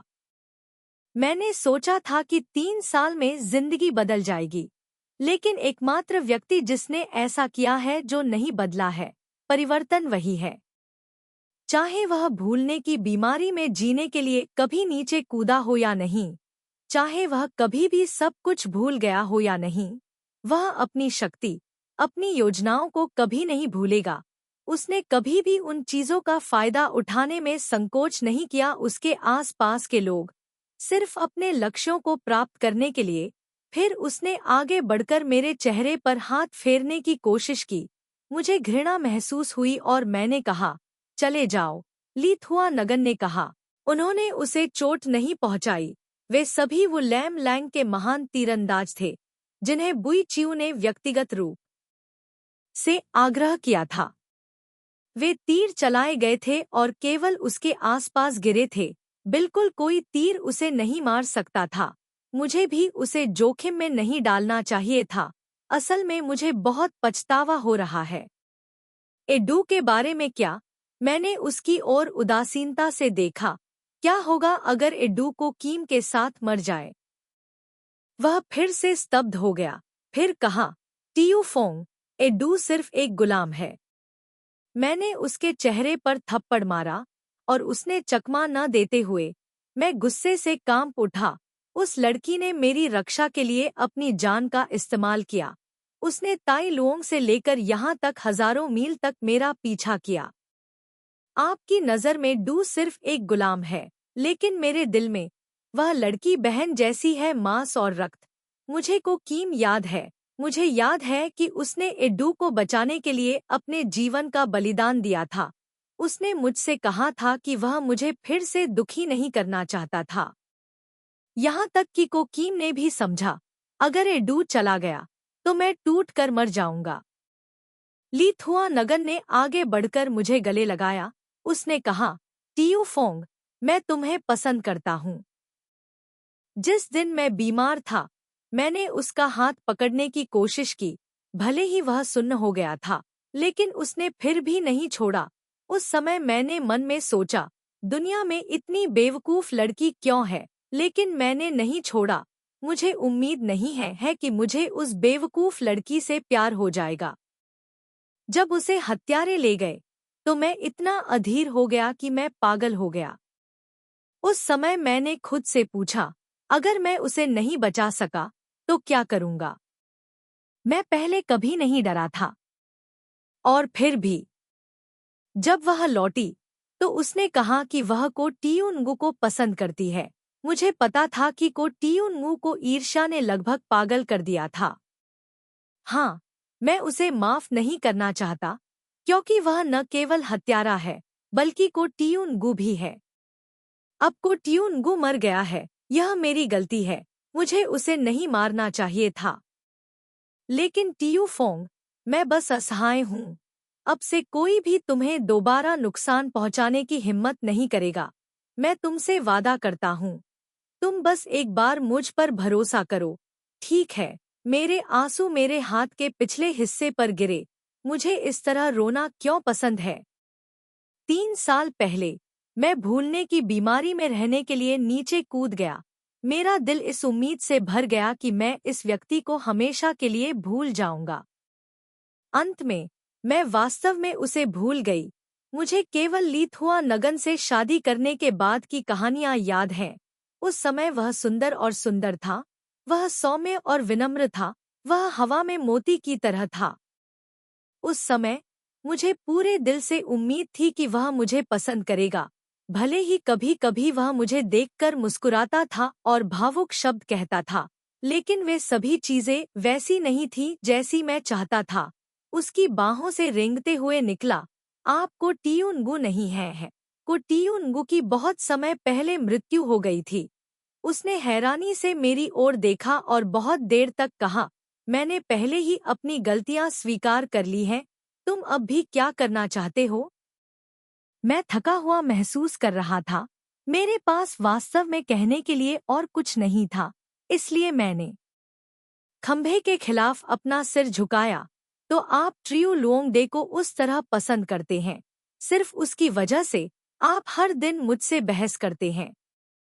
लेकिन अब उसने कहा, उसने केवल उसे धोखा दिया है। पहले उसका काओ ते तोंग के साथ घनिष्ठ संबंध था, लेकिन अब उसने कहा कि बॉस अनैतिक है और उसे पूरा घर जब्त कर लेना चाहिए। पहले तो वह मुझसे सबसे ज्यादा नफरत करता था। हर बार जब उसने अपना मुंह खोला तो उसने कहा कि वह मेरा पीछा करेगा दूर। अब वह कह रहा है कि आपकी भावनाएं हैं। आप जैसा व्यक्ति। आपने मुझे इस पर विश्वास करने के लिए कहा था। लीथुआ नगन एक पल के लिए रुके। टियू फोंग, मैं क्राउन प्रिंस हूँ, इसलिए बहुत सारे हैं बातें। यह मेरा कर्तव्य है। मैं हंसा। हाँ, जो व्यक्ति सम्राट बनना चाहता है वह हृदयहीन, क्रूर और निर्दयी होने से बच नहीं सकता। उस समय सह कीम ने मुझे यह वाक्य सुनाया। मुझे बिल्कुल भी बुरा नहीं लगा।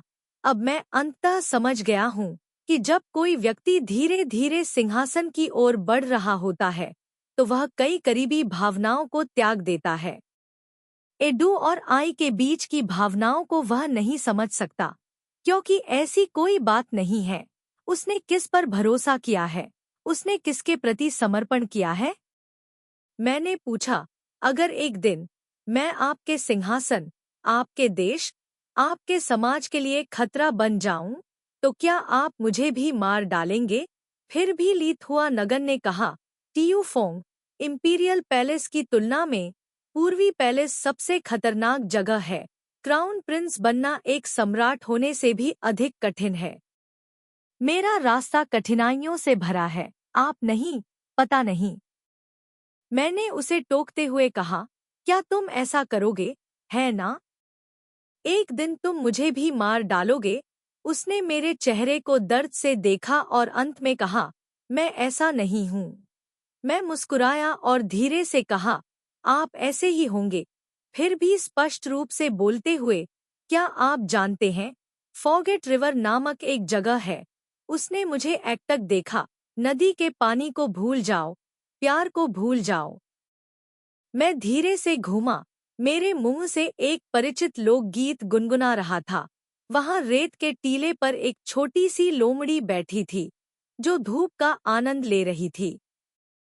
ओह, यह पता चला कि वह धूप सेंक नहीं रहा था, बल्कि घोड़े पर सवार महिला के पास से गुजरने का इंतजार कर रहा था। मुझे पता था को टियुनगु वास्तव में मेरे दिल में मर चुकी थी। ली थुआ नगन को पता था कि ट्राई लुओंग ने किसी को उसे जहर देकर मारने का आदेश दिया, फिर भी वह इतना शांत था मानो वह कुछ भी न हो। जो लड़की एक बार उसके साथ हाथ और घुटने रखती थी, उसका जीवन बिल्कुल भूसे और कूड़े की तरह था। थुआ नगन ने केवल ट्रायू लुओंग डे का फायदा उठाया, फिर भी हर दिन वह अभी भी उसके साथ स्नेही और भावुक हो सकता है। जिस लड़की के गंजे होने तक उसने साथ रहने की कसम खाई थी, उसका जीवन बिल्कुल भूसे और कूड़े की तरह था। ली थुआ नगन को पता था कि त्रियू लुओंग डे स्पष्ट रूप से मुझे नुकसान पहुंचा रहा है, लेकिन वह शांत रहा। फिर भी उसने मुझे घेरने की कोशिश की। खतरनाक स्थिति। सह कीम को लुभाने के लिए उस खतरनाक स्थिति का फायदा उठाते हुए उसने शिक्षक को मारने का अवसर लिया। वह मेरे साथ फिर से भूल नदी में नहीं कूदेगा। मेरे दिल में ऐसा ही हुआ, दिन हो या रात। मैं नहीं। मैनेजर ने एडू के बिस्तर के पास रहने के लिए कड़ी मेहनत की।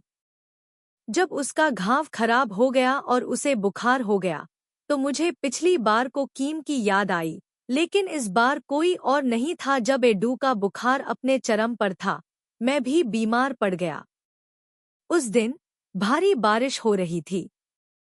मैं खुद ही बरामदे के पुल पर एक पत्थर का बेसिन ले गया, लेकिन मैं फिसल गया और बहुत दर्दनाक तरीके से गिर गया। लेकिन रात में मुझे चोट लग गई। दोबारा बुखार। एडू को भी बुखार हो गया। ली थुआ नगन ने कहा कि एडू ने मुझे संक्रमित कर दिया है, इसलिए एडू को स्थानांतरित कर दिया जाना चाहिए। उन्होंने कहा कि तभी मेरी बीमारी ठीक हो सकती है।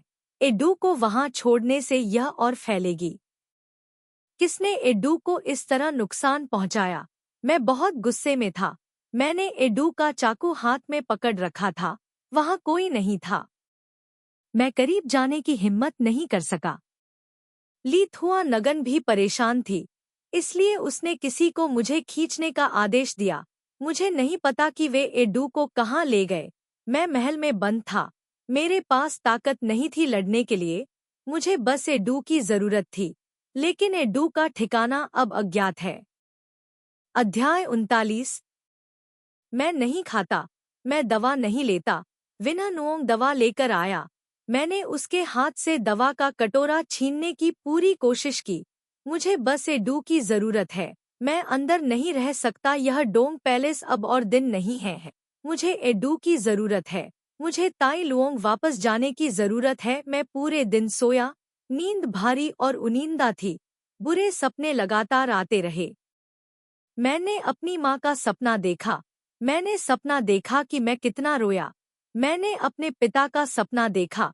उनका कठोर हाथ मेरे सिर पर रगड़ता हुआ महसूस हुआ। मेरे पिता ने कहा, बेटी, यह तुम्हारे लिए दुखद है। मैं दुखी नहीं हूँ। मैं बस थकान से थका हुआ महसूस करता हूँ और अब और संघर्ष नहीं कर सकता। मैं उस मछली के समान हूँ जो मरने के कगार पर है, एक फूल की तरह जो सूख गया है। ली थुआ नगन और डोंग कुंग इस दुनिया की सबसे भारी बेड़ियां हैं। मैं उन्हें अब और नहीं उठा सकता। फिर विन्ह नुओंग ने मुझे धीरे से हिलाकर जगाया। उसने कहा, एडू वापस आ गया है। वास्तव में वे एडू को घर ले आए, लेकिन वह अभी भी बेहोश था, बिस्तर पर बेहोश पड़ा हुआ था। यह स्पष्ट नहीं था कि ली थुआ नगन ने अपना मन क्यों बदला। मैंने एडू का हाथ रगड़ा। यह मेरे हाथ से भी अधिक गर्म लग रहा था।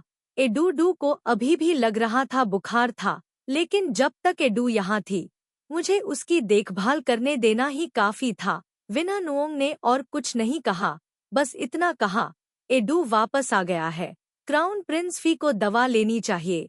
मैंने एक घूंट में दवा का एक बड़ा कटोरा गटक लिया, लेकिन वह कड़वा था, भयानक रूप से कड़वा, और मैंने भीगे हुए बादाम के गूदे को भी छोड़ दिया। मैं मुड़ा और विन्ह नुओंग को देखकर मुस्कुराया। फिर अचानक किसी कारण से उसके आंसू छलक पड़े। मैं आश्चर्यचकित हो गया और पूछा, विन्ह नुओंग, तुम्हें क्या हुआ है? विन्ह नुओंग ने बात नहीं की, केवल फुसफुसाए, क्राउन प्रिंस के बाल उलझ गए हैं। नौकरानी को इसे कंघी करने दे। सींग वाली कंघी बालों पर घूमती है, जिससे एक अजीब सा सुखद एहसास होता है। विना नोंग के हाथ उसकी माँ के हाथों की तरह कोमल और गर्म है। उसने मेरे बालों में कंघी की और नीरस आवाज में मुझसे कहा, याद है जब क्राउन प्रिंसेस ने पहली बार पूर्वी महल में प्रवेश किया था, तो वह गंभीर रूप से बीमार पड़ गई थी और लगातार कई रातों तक उसे गर्मी महसूस होती रही। थाई चिकित्सक ने मनमाने ढंग से दवा में कटौती करने की हिम्मत नहीं की। उसे डर था कि उसकी जान खतरे में पड़ जाएगी। दास उसके पास ही रहा। उस समय वह अभी भी सेंट्रल प्लेन्स में पारंगत नहीं थी। अपने सपने में वह रोती रही और थियन तू कहती रही। बाद में दास को एहसास हुआ कि ताई लुओंग भाषा में थियन तू मतलब माँ। मैं सब कुछ भूल गया। मुझे बस इतना याद है कि जब मैंने पहली बार डोंगकुंग में प्रवेश किया था, तो मैं बीमार पड़ गया था और विन नुओंग और एडू द्वारा मेरी देखभाल करने के लिए धन्यवाद, मैं ठीक होने में सक्षम था। उस वर्ष आप केवल 15 वर्ष के थे। विना नुओंग ने धीरे से मेरे बाल बांधने में मेरी मदद की, तो 3 साल एक झटके में बीत गए। मैंने देखने के लिए अपना सिर घुमाया और वह मुस्कुराई। नुओंग का जन्मदिन महल में भूल गया था, लेकिन महामहिम भी भूल गए। आज नुओंग 18 साल की हो गई है। मैं सचमुच भूल गया था। एडू अभी भी आधा मरा हुआ था। उसे अपना जन्मदिन कैसे याद होगा? कोर्ट के आदेश में ये बातें याद रखनी चाहिए थी, लेकिन कहा जाता है कि काओ क्यूफी के साथ हुई घटना के बाद से महल में मौजूदा स्थिति बहुत अराजक है। बाकी लोग शायद छोटी छोटी बातों पर ध्यान नहीं देते हैं। उसने एक कद्दू वाली कंघी ली और सावधानी से मेरे साइडबर्न पर कंघी की। अब से क्राउन प्रिंस भी पहले से ही एक वास्तविक वयस्क है। तुम्हें अब लापरवाह और लापरवाह नहीं होना चाहिए। लापरवाही में लिप्त? मुझे ऐसा लगता है जैसे वे 4 शब्द बहुत दूर हैं। अतीत का मैं जो लापरवाह और लापरवाह था, ऐसा लगता है जैसे बहुत पहले ही गायब हो गया हो। 3 साल पहले मैं फॉगेट नदी के ठीक बीच में मर गया था, लेकिन आज का मैं बस उसकी लाश में जी रहा हूँ और जी रहा हूँ। फिर 3 साल का भोलापन और मूर्खता से भरा जीवन जिया। मैं सब कुछ भूल गया। मैं अपनी सारी गहरी नफरत भूल गया। मैं 3 साल तक दुश्मन के साथ रहा, जब तक मुझे उससे फिर से प्यार नहीं हुआ। सौभाग्य से उसके लिए यह बेहतर होगा कि वह धीरे धीरे ठीक हो जाए, क्योंकि गर्मी खत्म होने वाली थी। हाथ का इशारा करें और मुझे कुछ बातें बताएं। उदाहरण के लिए, कोकीम ने उसे कैसे बचाया। यह पता चला है कि बहुत समय पहले एडू को उसकी चोट को ठीक करने में मदद करने की कोशिश में कोकीम ने अपनी आधी आंतरिक शक्ति खो दी थी। अगर ऐसा न होता तो शायद टीचर तीरों की बारिश में न मरती। एडू भी मेरी तरह बेवकूफ थी। फिर मैंने धीरे से इशारा करके उससे पूछा, तुम मुझे पसंद करती हो? ठीक है, एडू ने उत्तर नहीं दिया, लेकिन उसकी आंखों में एक हल्की सी धुंध भर गई। फिर वह खिड़की के बाहर कमल के फूलों की ओर देखने लगी। थोड़ी देर बाद वह पीछे मुड़ी और मेरी ओर देखकर मुस्कुराई। मुझे पता था कि वह अभी अभी रोई है। यह लड़की बिल्कुल मेरी तरह है। जब वह रोती है तब भी हंस सकती है। एडू ने कहा कि मैं बहुत सी बातें जानती हूँ। उदाहरण के लिए, पहली बार ली थुआ नगन को चाकू मारा गया था। जब एडू ने हत्यारे का पीछा किया, तो वह गंभीर रूप से घायल हो गया। मुझे लगा कि यह रानी द्वारा भेजा गया कोई है। यह पता चला कि एडू को अंततः पता चला कि यह सच नहीं था। महाराज के लोग। एडू ने कागज पर लिखा, टन्निही नेता है। उस नाम ने मुझे बहुत आश्चर्यचकित कर दिया। टन्निही? यदि टन्नी ली थुआ नगन का व्यक्ति है, तो क्या रानी पर झूठा आरोप लगाया जाएगा? तो यह वह नहीं थी जिसने किसी को ली थुआ नगन को अंजाम देने का आदेश दिया था, बल्कि सिर्फ ली थुआ नगन की अपनी अपमानजनक योजना थी। गोक मिन्ह वार्ड में रहते हुए यह टोन्नी ही था जिसने मुझे और ली थुआ नगन को महामहिम से अलग करने के लिए अपने साथियों को आने और स्याही के तराजू के बारे में बात करने के लिए आमंत्रित किया था। यह पता चला कि ये सभी गुप्त योजनाएं ली थुआ नगन को भागने देने के लिए थी। जिम्मेदारी? आखिर उसने क्या किया? अंत में ली थुआ नगन ने क्या किया? एडू ने प्रत्येक स्ट्रोक को कागज पर लिखा, प्रत्येक घटना को मुझे सुनाया। उस दिन वह नगोक मिन्ह वार्ड के बाहर खड़ी थी। अचानक महसूस किया कि स्थिति असामान्य थी और तुरंत टोन के पीछे चली गई।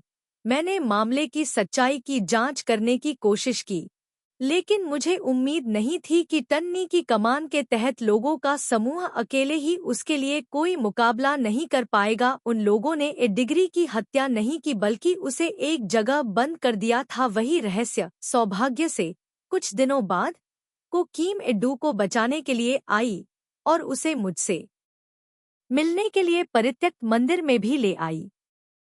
एडू ने कोकीम से पूछा कि वह मुझे एक सुनसान मंदिर में छिपने के लिए क्यों ले गया। तभी उसे पता चला कि कोकीम और टन्नी दोनों का आयोजन ली थुआ नगन द्वारा किया गया था। यह ली थुआ नगन भी था जिसने महामहिम को धमकी देने के लिए सहकीम को भेजा था, ताकि महामहिम को गलती से लगे कि कोई ट्रान परिवार के पुराने मामले की जांच करने वाले व्यक्ति को रोकना चाहता था। मुझे उम्मीद नहीं थी कि मैं स्वेच्छा से बंधक बनूंगा, इसलिए सहकीम ने मुझे भागने के लिए प्रेरित करने की एक योजना बनाई। जैसे ही मैंने इसके बारे में सोचा तो मेरी सोचने की हिम्मत नहीं हुई और मैं इसके बारे में और सोचना नहीं चाहता था। मेरा पूरा शरीर ऐसा महसूस हुआ जैसे कड़ाके की ठंड में गिर रहा हो। मेरा दिल ठंडा महसूस हो रहा था और रुक रुक कर कांप रहा था। अब मेरे लिए ली थुआ नगन एक पूर्ण अजनबी है, एक डरावना अजनबी। मैं कभी अनुमान नहीं लगा सकता कि वह क्या योजना बना रहा है। 3 साल पहले उसने भयानक काम किए, 3 साल बाद वह और भी भयानक हो गया। उसने कोकीम के लिए जाल बिछाया। क्या वह लोगों को मारना और अपना मुंह नष्ट करना चाहता था? यह स्पष्ट था कि कोकीम अभी भी उसका रिश्तेदार था और उसके शिक्षक ने उसकी पीठ पीछे कई बुरे काम करने में उसकी मदद की थी। यहाँ तक कि एडू और ली थुआ नगन ने भी संकोच नहीं किया। क्या वह चाहता था कि मुझे कभी सच्चाई का पता न चले? मुझे ऐसा लगा जैसे मेरा दिल बर्फ में बदल गया हो। वह क्या कर रहा था? अपने जीवन में पहली बार मैंने देखा कि इस दुनिया में लोगों के दिल इतने भयावह हैं। यह पूर्वी महल क्षेत्र इतना क्रूर है और यहाँ तक कि ली थुआ नगन भी इतना डरावना है कि मुझे और ए को कांपना पड़ा। डू अभी भी घर में नजरबंद है। अब मुझे कोई फर्क नहीं पड़ता। इस अकेले पूर्वी महल में केवल एडू और मैं एक दूसरे पर भरोसा करते हैं। nguyen nuong कई बार मुझसे मिलने आए और मैंने उससे कहा, आप महल में अकेले हैं, सावधान रहना याद रखें। एक राजा का प्रेम सदैव कैसे बना रह सकता है। ट्रान परिवार के पुराने मामले को पलटने की कोशिश के नाम पर सम्राट उसे महल में ले आए, लेकिन आंतरिक घेरे में कई सुंदरियां हैं। मुझे डर है कि डोंग कुंग से भी ज्यादा है। काओ क्वेफी बीमार पड़ गईं और लोगों की कानाफूसी सुनकर अचानक उनकी मृत्यु हो गई। उन्होंने अपना समर्थन खो दिया, हताश हो गई, सोना निगल लिया और आत्महत्या कर ली। हरम की कहानी तुरंत ईस्ट पैलेस में प्रसारित की गई थी। मुझे पता है कि nguyen nuong की स्थिति काफी नाजुक है, लेकिन सतह पर सम्राट उसका बहुत पक्ष लेता है, लेकिन अंत में nguyen nuong वह लड़की है। बहुत समय पहले अब दरबार में नई ताकतें धीरे धीरे बन रही हैं और महामहिम ने रखैलें जोड़ ली हैं। अधिकारी आपको एक नई रानी स्थापित करने की सलाह देते हैं, लेकिन ऐसा लगता है कि महामहिम अभी भी झिझक रहे हैं। यदि पहले से ही कोई रानी है तो यह स्पष्ट नहीं है कि nguyen nuong को नई रानी से ईर्ष्या होगी या नहीं। विंग नुओंग ने एक बार मुझे पिछले राजवंश में लैन फी की कहानी सुनाई थी। सिर्फ उसकी नीच पृष्ठभूमि के कारण उसे रानी द्वारा मार दिया गया था। मैं ईमानदारी से नहीं चाहता कि nguyen nuong उस स्थिति में पड़े। गुइट नुओंग ने मुस्कुराते हुए मुझसे कहा, चिंता मत करो, आप जानते हैं कि इससे कैसे निपटना है। फिर उसने मेरे सुनने के लिए गाना बजाया। पतझड़ में नाम झील से कमल चुने। कमल आपके सिर से बहुत ऊपर है। आप कमल को तोड़ने के लिए अपना सिर झुकाते हैं। कमल पानी की तरह शांत है और नरम धुंध का एहसास कराता है। पानी कमल के पत्तों के बीच लुढ़कती ओस की बूंदों की तरह एक दूसरे के समान। हवा महल की ऊंची दीवार पर उड़ती है। हवा रस्सी को घुमाती है। हवा नीले आकाश को हिलाती है। हवा साफ बादलों को आलस्य से उड़ाती है। नीले आकाश में एक पक्षी ऊपर आकाश की ओर उड़ने के लिए अपने पंख फैला रहा है। पश्चिम यह ताई लुओंग के लिए उड़ान भरता है। भले ही ताई लुओंग में इतना सुंदर कमल तालाब नहीं है, भले ही ताई लुओंग में कमल के फूल चुनने वाले सुंदर लोग नहीं हैं, फिर भी ताई लुओंग मेरा गृहनगर है। Ngoc Minh ward. उस समय मैं खुशी से, निश्चिंत और खुशी से भरा हुआ रहता था। मुझे आश्चर्य है कि मैं तुम्हें फिर से कब गाने दूंगा। गुइट नुओंग ने कहा, अगली बार तुम मुझसे फिर मिलने आओगे, क्यों नहीं? मैंने बात नहीं की, क्योंकि मैं ताई लुओंग के पास लौटने के लिए दृढ़ था। मेरी चोटें ठीक हो गई थी। लीथुआ नगन ने सुरक्षा के नाम पर बुई चिऊ से कुछ लोगों को चुनने के लिए कहा। मुख्य रूप से मुझ पर नजर रखने के लिए लोगों का वह समूह मुझ पर कड़ी नजर रखता था। अगर एडू और मैं भागने के लिए अपनी जान जोखिम में डालते रहे तो मैंने सोचा कि ऐसा करना मुश्किल होगा। इसलिए एकमात्र देश को सुधार करना था। वह टिच डे, 7वें महीने का 7वां दिन, शाही महल के लिए वास्तव में एक खुशी का दिन था। महामहिम का जन्मदिन मनाने का दिन दैट तीज की रात के साथ मेल खाता है। इसलिए आधे महीने से अधिक समय पहले महल में रोशनी और फूलों की व्यवस्था की गई थी और शाही फूलों के बगीचे की व्यवस्था के लिए नए फूलदान तैयार किए गए थे। उस दिन पक्षी का घोंसला नाम उयन झील, डी हुआ मंडप और हवादार जगह के साथ द्वीप पर थिएन ल्यूक सांप्रदायिक घर के बीच में क्विनसोन द्वीप पर रखा गया था, जो गर्मियों में सुबह से आराम करने के लिए एक उपयुक्त जगह थी। लीथुआ नगन ने महल में प्रवेश किया। मुझे अंदर आने में थोड़ी देर हो गई। प्रथा के अनुसार दीर्घायु का जश्न मनाने के अवसर पर महामहिम अपने अधिकारियों को पुरस्कार देते हैं। इसलिए थुआ डुक पैलेस में एक भोज भी होता है। हरम में भोज का प्रभारी महामहिम द्वारा नवनियुक्त हिएन फी का था और सब कुछ बहुत सुचारू रूप से व्यवस्थित किया गया था। मैं कैम लो पैलेस के पीछे से नाव पर चढ़ा। नाव पर मैं अभी भी किनारे से संगीत सुन सकता था। यह पता चला कि हिएन फी ने झील के किनारे की छाया में खड़े होकर बांसुरी संगीत कार्यक्रम प्रस्तुत करने के लिए संगीतकारों की एक मंडली की व्यवस्था की थी। पानी संगीत के साथ तरंगित होता है, एक परिलोक की तरह तैरता है। सूरज पहाड़ पर डूबता है। यही वह समय होता है जब भोज आधिकारिक तौर पर शुरू होता है। नामउयन झील हरे पत्तों के साथ सफेद कमल के रंगों से भर जाती है, जिस पर शुद्ध कमल के फूलों की परतें टिकी होती हैं, एक दूसरे के ऊपर। कसकर पिरोया हुआ कमल सुगंध बरकरार नहीं रखता। हिएन फी ने किसी को सुगंधित केक के साथ एक कमल लालटेन झील में गिराने का आदेश दिया। सुगंधित केक को तांबे की प्लेट के माध्यम से मोमबत्ती की रोशनी से अलग कर दिया गया, जिससे तेज सुगंध आई।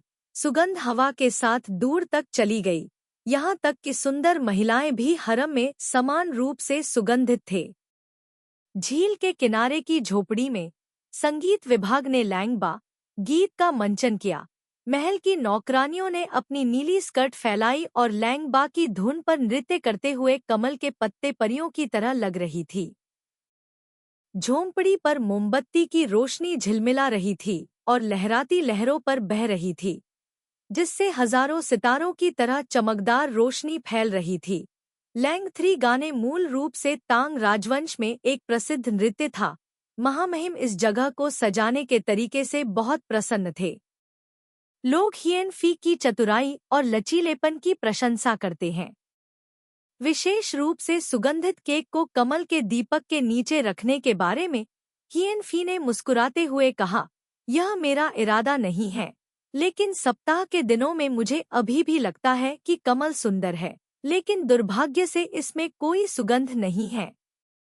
महल की नौकरानी ए मैन, जो हमेशा मेरी सेवा करने में कुशल रही है, ने तुरंत एक उपाय सोचा और किसी को इस प्रकार का कमल दीपक बनाने का आदेश दिया। महामहिम ने इसे ए मैन का आशीर्वाद भी कहा, उसे धन्यवाद देने के लिए। ए मैन नाम की महल की नौकरानी उस समय केवल 16 या 17 साल की थी। वह धीरे धीरे बाहर चली गई, महामहिम को प्रणाम किया, फिर ऊपर देखा।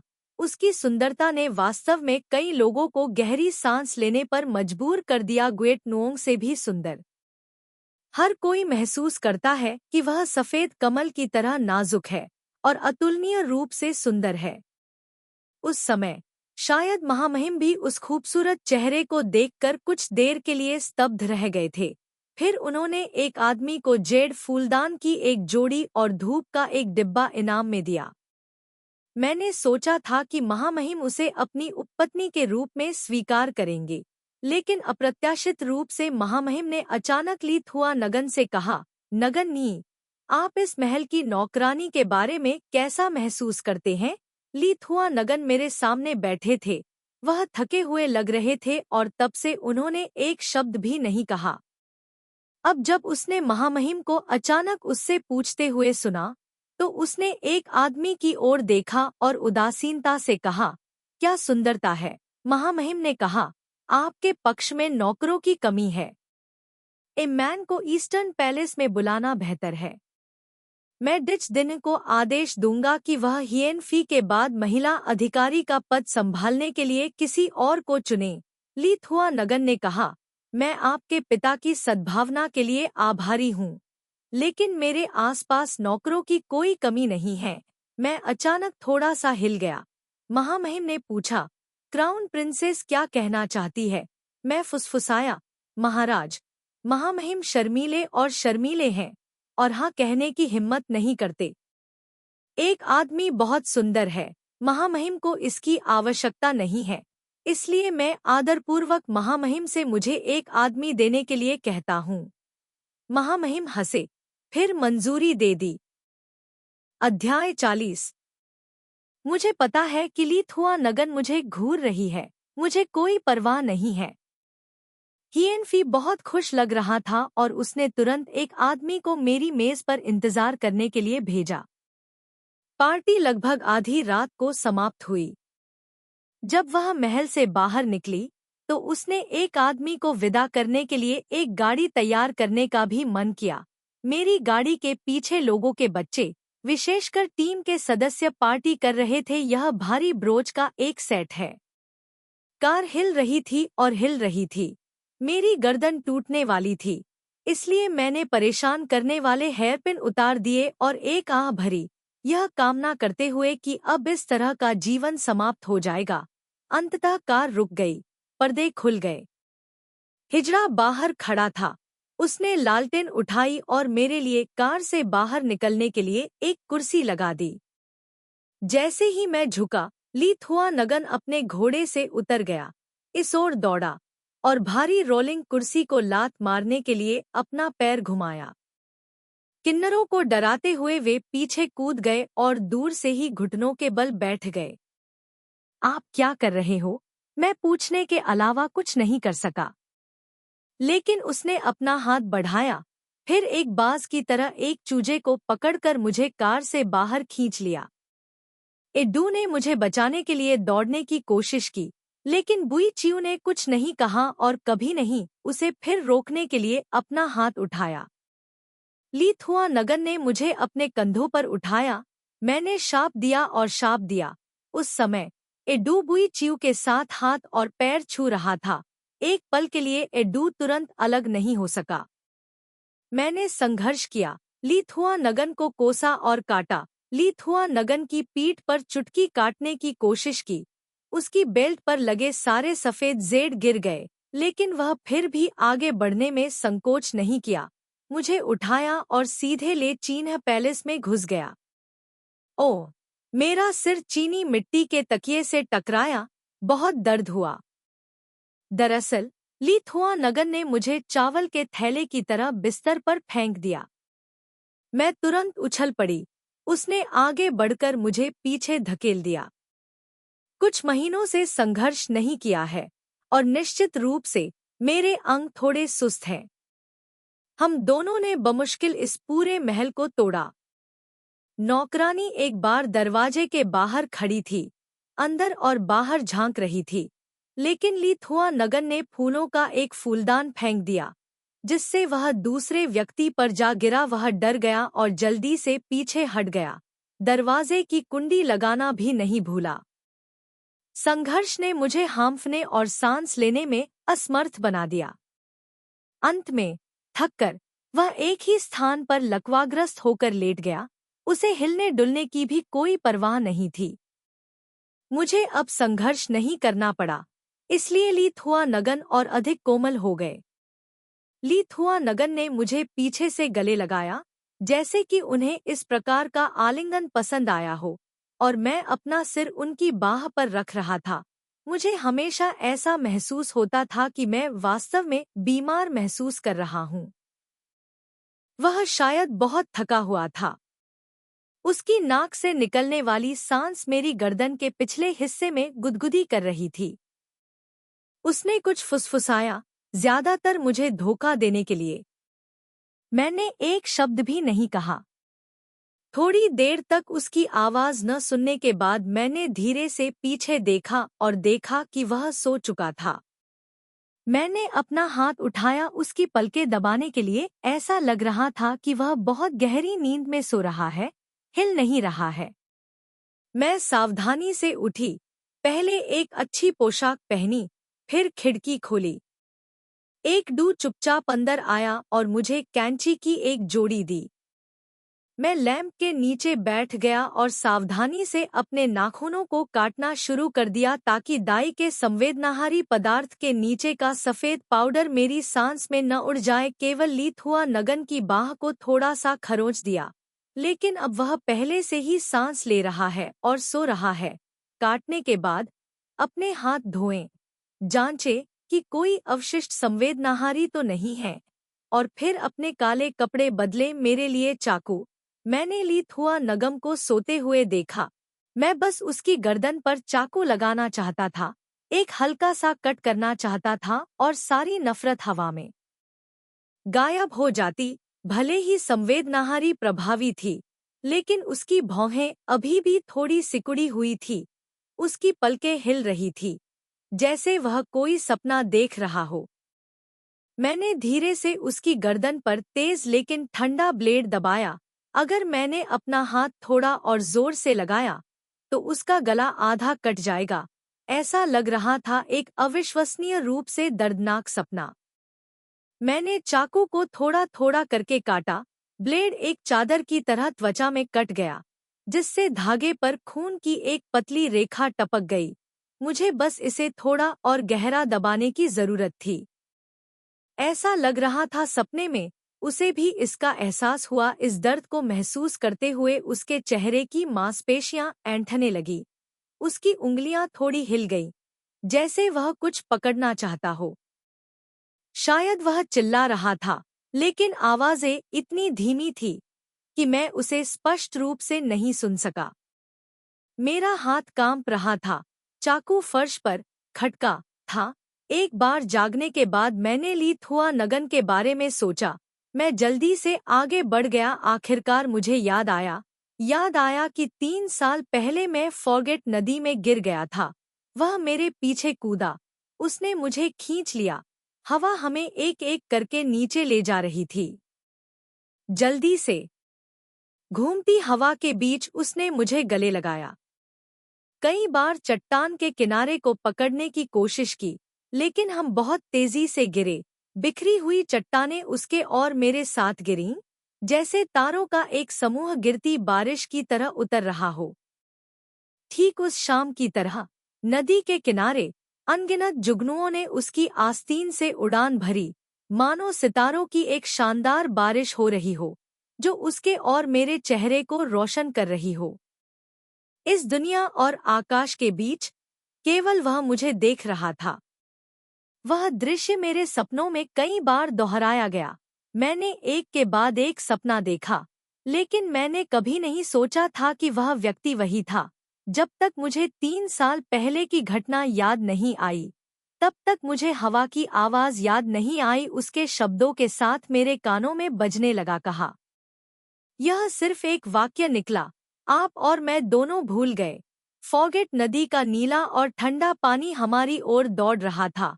मैं मुश्किल से प्रवाह के बीच में सांस ले पा रहा था। ठंडा पानी मेरे मुंह में जा रहा था। वह नीचे कूदा और मुझे पकड़ लिया, आखिर में बस मुझसे ऐसा कुछ कहने के लिए। आप और मैं दोनों भूल गए सभी कठिनाइयां और खतरे। पूरी बात यह पता चला कि वह भी जानता था। उसे भी लगा कि फॉगेट नदी के पहाड़ की चोटी पर मेरी गलती थी। उस समय उसने मेरे पीछे नीचे कूदने में संकोच नहीं किया। वास्तव में वह भी मेरी तरह सब कुछ भूल जाना चाहता था। वह भी स्पष्ट रूप से समझ गया था कि कोटियुनगु मर चुका है। हम दोनों भूले हुए नदी के तल में डूब गए थे। हम भूत प्रेतों की तरह थे। हम कभी पुनर्जीवित नहीं हुए थे। मैं विस्मृति के पिछले 3 वर्षों से चिपका हुआ था, दिन ब दिन अस्थायी रूप से जी रहा था। और उसके लिए विस्मृति के पिछले 3 वर्षों में उसने सभी अतीत को एक तरफ रख दिया था। इस दुनिया में दूसरे से अधिक दुखी कौन रहता है? इस दुनिया में याद रखने की तुलना में भूलना हमेशा एक आशीर्वाद होता है। एडू ने तलवार उठाई और मुझे दे दी। फिर भी मुझ में उसे मारने की हिम्मत नहीं थी। भले ही वह केवल अंदर ही थी एक सपना, वह अभी भी दुखी दिख रहा था। जिस छोटे राजकुमार के बारे में उसने एक बार बताया था कि उसका जीवन कितना दयनीय था, वह आज भी उतना ही दयनीय दिखता है। पूर्वी महल में बिना किसी रिश्तेदार के, अंत में वह अभी भी इस दुनिया में अकेला है। अकेला और अकेला सम्राट के सिंहासन तक पहुंचने के लिए जिस रास्ते पर उसे चलना था, वह सारा प्यार, स्नेह, सहानुभूति और सम्मान, सब कुछ पीछे छोड़ दिया। कौन जानता है, उसके लिए भूलना सबसे उपयोगी और कड़ी सजा होगी। वह कभी नहीं जान पाएगा कि मैं उससे कितना प्यार करता था। मैंने एडू को खींचा और जाने के लिए सबसे पहले ली थुआ नगन ने बुई चिऊ को 1 दर्जन विशेषज्ञों की व्यवस्था करने दी मेरे करीब। लेकिन आज रात ली थुआ नगन और मैं झगड़ पड़े। स्थिति तनावपूर्ण लग रही थी, इसलिए उन लोगों को जल्द ही पता चल गया कि कैसे दूर रहना है। एडू और मैं खाली हैं, साझा करें। इस पूर्वी महल से भागना मेरे लिए हमेशा एक दैनिक बात है। इसके अलावा इस बार हमने लंबे समय से योजना बनाई थी। न केवल हमें वुलैम सेना के गश्ती कार्यक्रम की अच्छी समझ थी, बल्कि हमने इस तथ्य का भी लाभ उठाया कि जून सबसे गर्म महीना था और आंतरिक नौकर भी थे। डोंग पैलेस ने शिफ्ट बदल दी। बाहर निकलने के लिए एक साइड का दरवाजा खुलेगा। एडू और मैं सड़क पर, दीवार के किनारे, कुछ मोड़ों पर घूमते रहे। तभी हमारी आंखों के ठीक सामने एक छोटा सा दरवाजा दिखाई दिया। एडू ने अचानक मुझे पीछे खींच लिया। मैंने देखा कि विनह खड़ा था पास में, अकेली, हाथ में लालटेन लिए हुए, हवा के झोंके के साथ और बाहर जाने की धमकी देते हुए। वह कभी कभी इधर उधर देखती थी, मानो किसी का इंतजार कर रही हो। बहुत समय हो गया। विनह नुओंग अभी भी वहीं खड़ी थी। मैंने एडू की आस्तीन खींची, इसलिए उसने धीरे से अपना चाकू निकाला और चुपचाप विनह नुओंग के पास पहुंची। विनह नुओंग ने अचानक आह भरी और अपने घुटनों को सहारा देकर जमीन पर बैठ गई चारों ओर और विनह नुओंग के शरीर पर एक्यूपंक्चर बिंदु पर इशारा किया। उसका पूरा शरीर तुरंत कठोर हो गया और अब वह हिल नहीं सका और मैंने उसके कठोर शरीर को गले लगा लिया।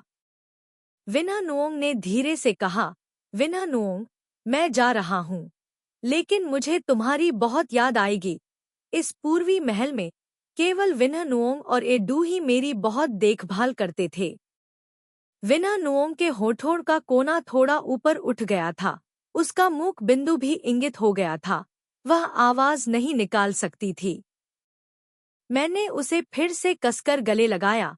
तभी मुझे एहसास हुआ कि उसकी छाती उभरी हुई थी। उसका शरीर थोड़ा दर्द कर रहा था। मुझे नहीं पता था कि यह क्या था। मैंने तुरंत देखने के लिए इसे बाहर निकाला। यह सोने की पत्तियों का एक बंडल निकला। विना नुओं की पुतलियां अभी भी मुझे ध्यान से देख रही थी। उसकी चमकती आंखों में धीरे धीरे आंसू आने लगे। अचानक मुझे एहसास हुआ कि वह मेरे लिए यह सोने का आवरण भी तैयार कर रही थी। कहने के लिए पहले वह हमेशा मुझे किताबें पढ़ने के लिए मजबूर करती थी, मुझे नियम सीखने के लिए मजबूर करती थी, मुझे यह और वह करने के लिए मजबूर करती थी, मुझे लिथुआ नगन को खुश करने के लिए मजबूर करती थी। इसलिए जब योजनाएं विफल हो जाती थी तो मैं उससे सावधान रहता था। अप्रत्याशित रूप से उसे इसका एहसास जल्दी हो गया। फिर भी वह कभी भी लिथुआ नगन को इसकी सूचना देने नहीं गई। अगर उसने लिथुआ नगन को सच बता दिया तो हम कभी भी बच नहीं पाएंगे। इस पूर्वी महल में ऐसे लोग हैं जो वास्तव में मेरे प्रति दयालु हैं। मुझे जितना अधिक पता था उतना ही मुझे पता था गुलेल के खोजे जाने का खतरा और भी अधिक है। मैंने अपने आंसू रोके, विना नुओं को कसकर गले लगाया, फिर एडू को खींच लिया और चुपचाप बगल के दरवाजे से निकल गया। यह दरवाजा नौकरों के गुजरने के लिए था। दरवाजे के दूसरी तरफ एक छोटी सी गली थी। हम उसमें से चढ़ गए। गली कई घरों से गुजरते हुए, पूर्वी बाजार की सड़कों से गुजरते हुए, सुबह होने तक पूरे रास्ते चलते रहे। फिर मीला के पब में पहुंचे और हमारा इंतजार कर रहे थे। उसने धीरे से कहा, पश्चिमी शहर के गेट की सख्ती से जांच की जाएगी, लेकिन मुझे डर है कि शहर से भागना आसान नहीं होगा। आज कोरियाई जिनसेंग व्यापारियों का एक समूह शहर छोड़ने की तैयारी कर रहा है। उन्हें उत्तर पूर्व जाना था, लेकिन मैंने समूह के नेता को रिश्वत दी, इसलिए आप लोग उनका अनुसरण करेंगे और शहर छोड़ देंगे।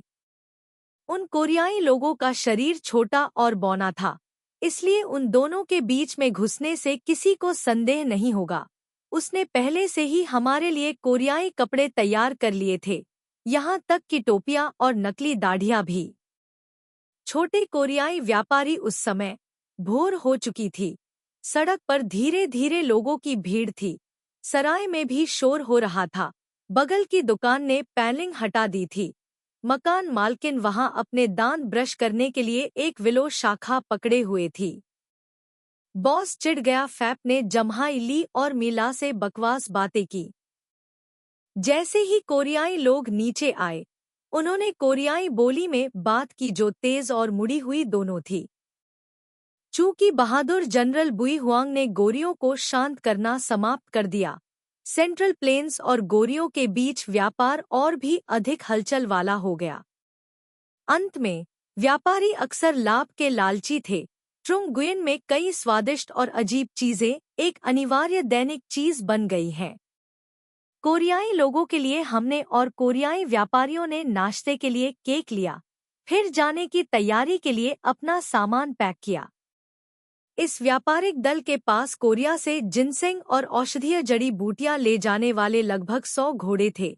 फिर उन्होंने कोरिया लौटने के लिए मध्य मैदानों में रेशम और चाय की पत्तियां खरीदीं।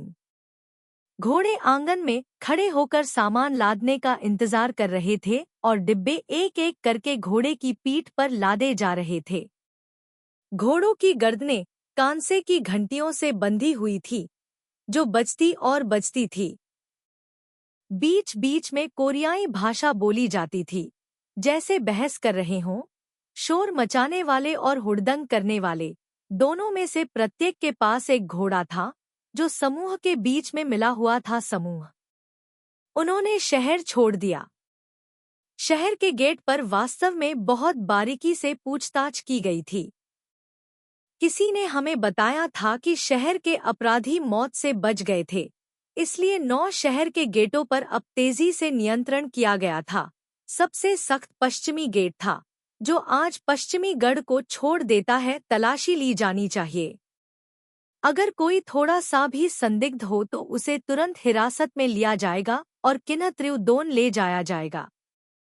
एडू और मैं डर से भर गए थे। जिन भागे हुए अपराधियों को उन्होंने बुलाया था वे संभवतः सिर्फ मैं और एडू थे। सभी से पूछताछ की जा रही थी, इसलिए शहर के गेट पर अपनी बारी का इंतजार कर रहे लोगों की कतार लंबी होती गई। मैं अधीरता से इंतजार करता रहा। हमारी बारी आने में ज्यादा देर नहीं थी। शहर की रखवाली कर रहे कप्तान ने यात्रा दस्तावेजों की सावधानीपूर्वक जांच की और लोगों की संख्या गिना। उसने तुरंत भौहें चढ़ाईं। वहां 2 लोग क्यों बचे हैं? समूह का नेतृत्व करने वाले कोरियाई व्यक्ति ने थोड़ी देर के लिए अपनी टूटी फूटी सेंट्रल प्लेन्स भाषा के साथ इशारा किया, समझाने से पहले ताकि गेट गार्ड समझ सकें। कहानी यह थी कि वे थुओंग किन में 2 हफ्तन से मिले थे और लड़ने से पहले वे जीवित रह रहे थे थुओंग किन में। अब मैंने सुना कि युद्ध स्थिर हो गया है, इसलिए मैंने एक दूसरे को वापस लौटने के लिए आमंत्रित करने का फैसला किया। उस व्यक्ति ने कहा, नहीं, पासपोर्ट कहता है कि 14 लोग हैं। एक भी व्यक्ति को छोड़ने की अनुमति नहीं है। लोग। अचानक मैं चौकस हो गया। कोरियाई लोगों के मजबूर ट्रुंगुयन लहजे की नकल करते हुए मेरी और एडू की ओर इशारा किया और कहा, तुम दोनों यहीं रहो, दोस्तों, जाओ। कैप्टन ने एक पल के लिए हमारी ओर देखा, इसके बारे में सोचा, फिर समूह नेता को यात्रा जूते लौटा दिए। फिर मेरे पीछे खड़े 2 कोरियाई लोगों की ओर इशारा किया और कहा, ये 2 लोग रुकें, बाकी लोग जा सकते हैं।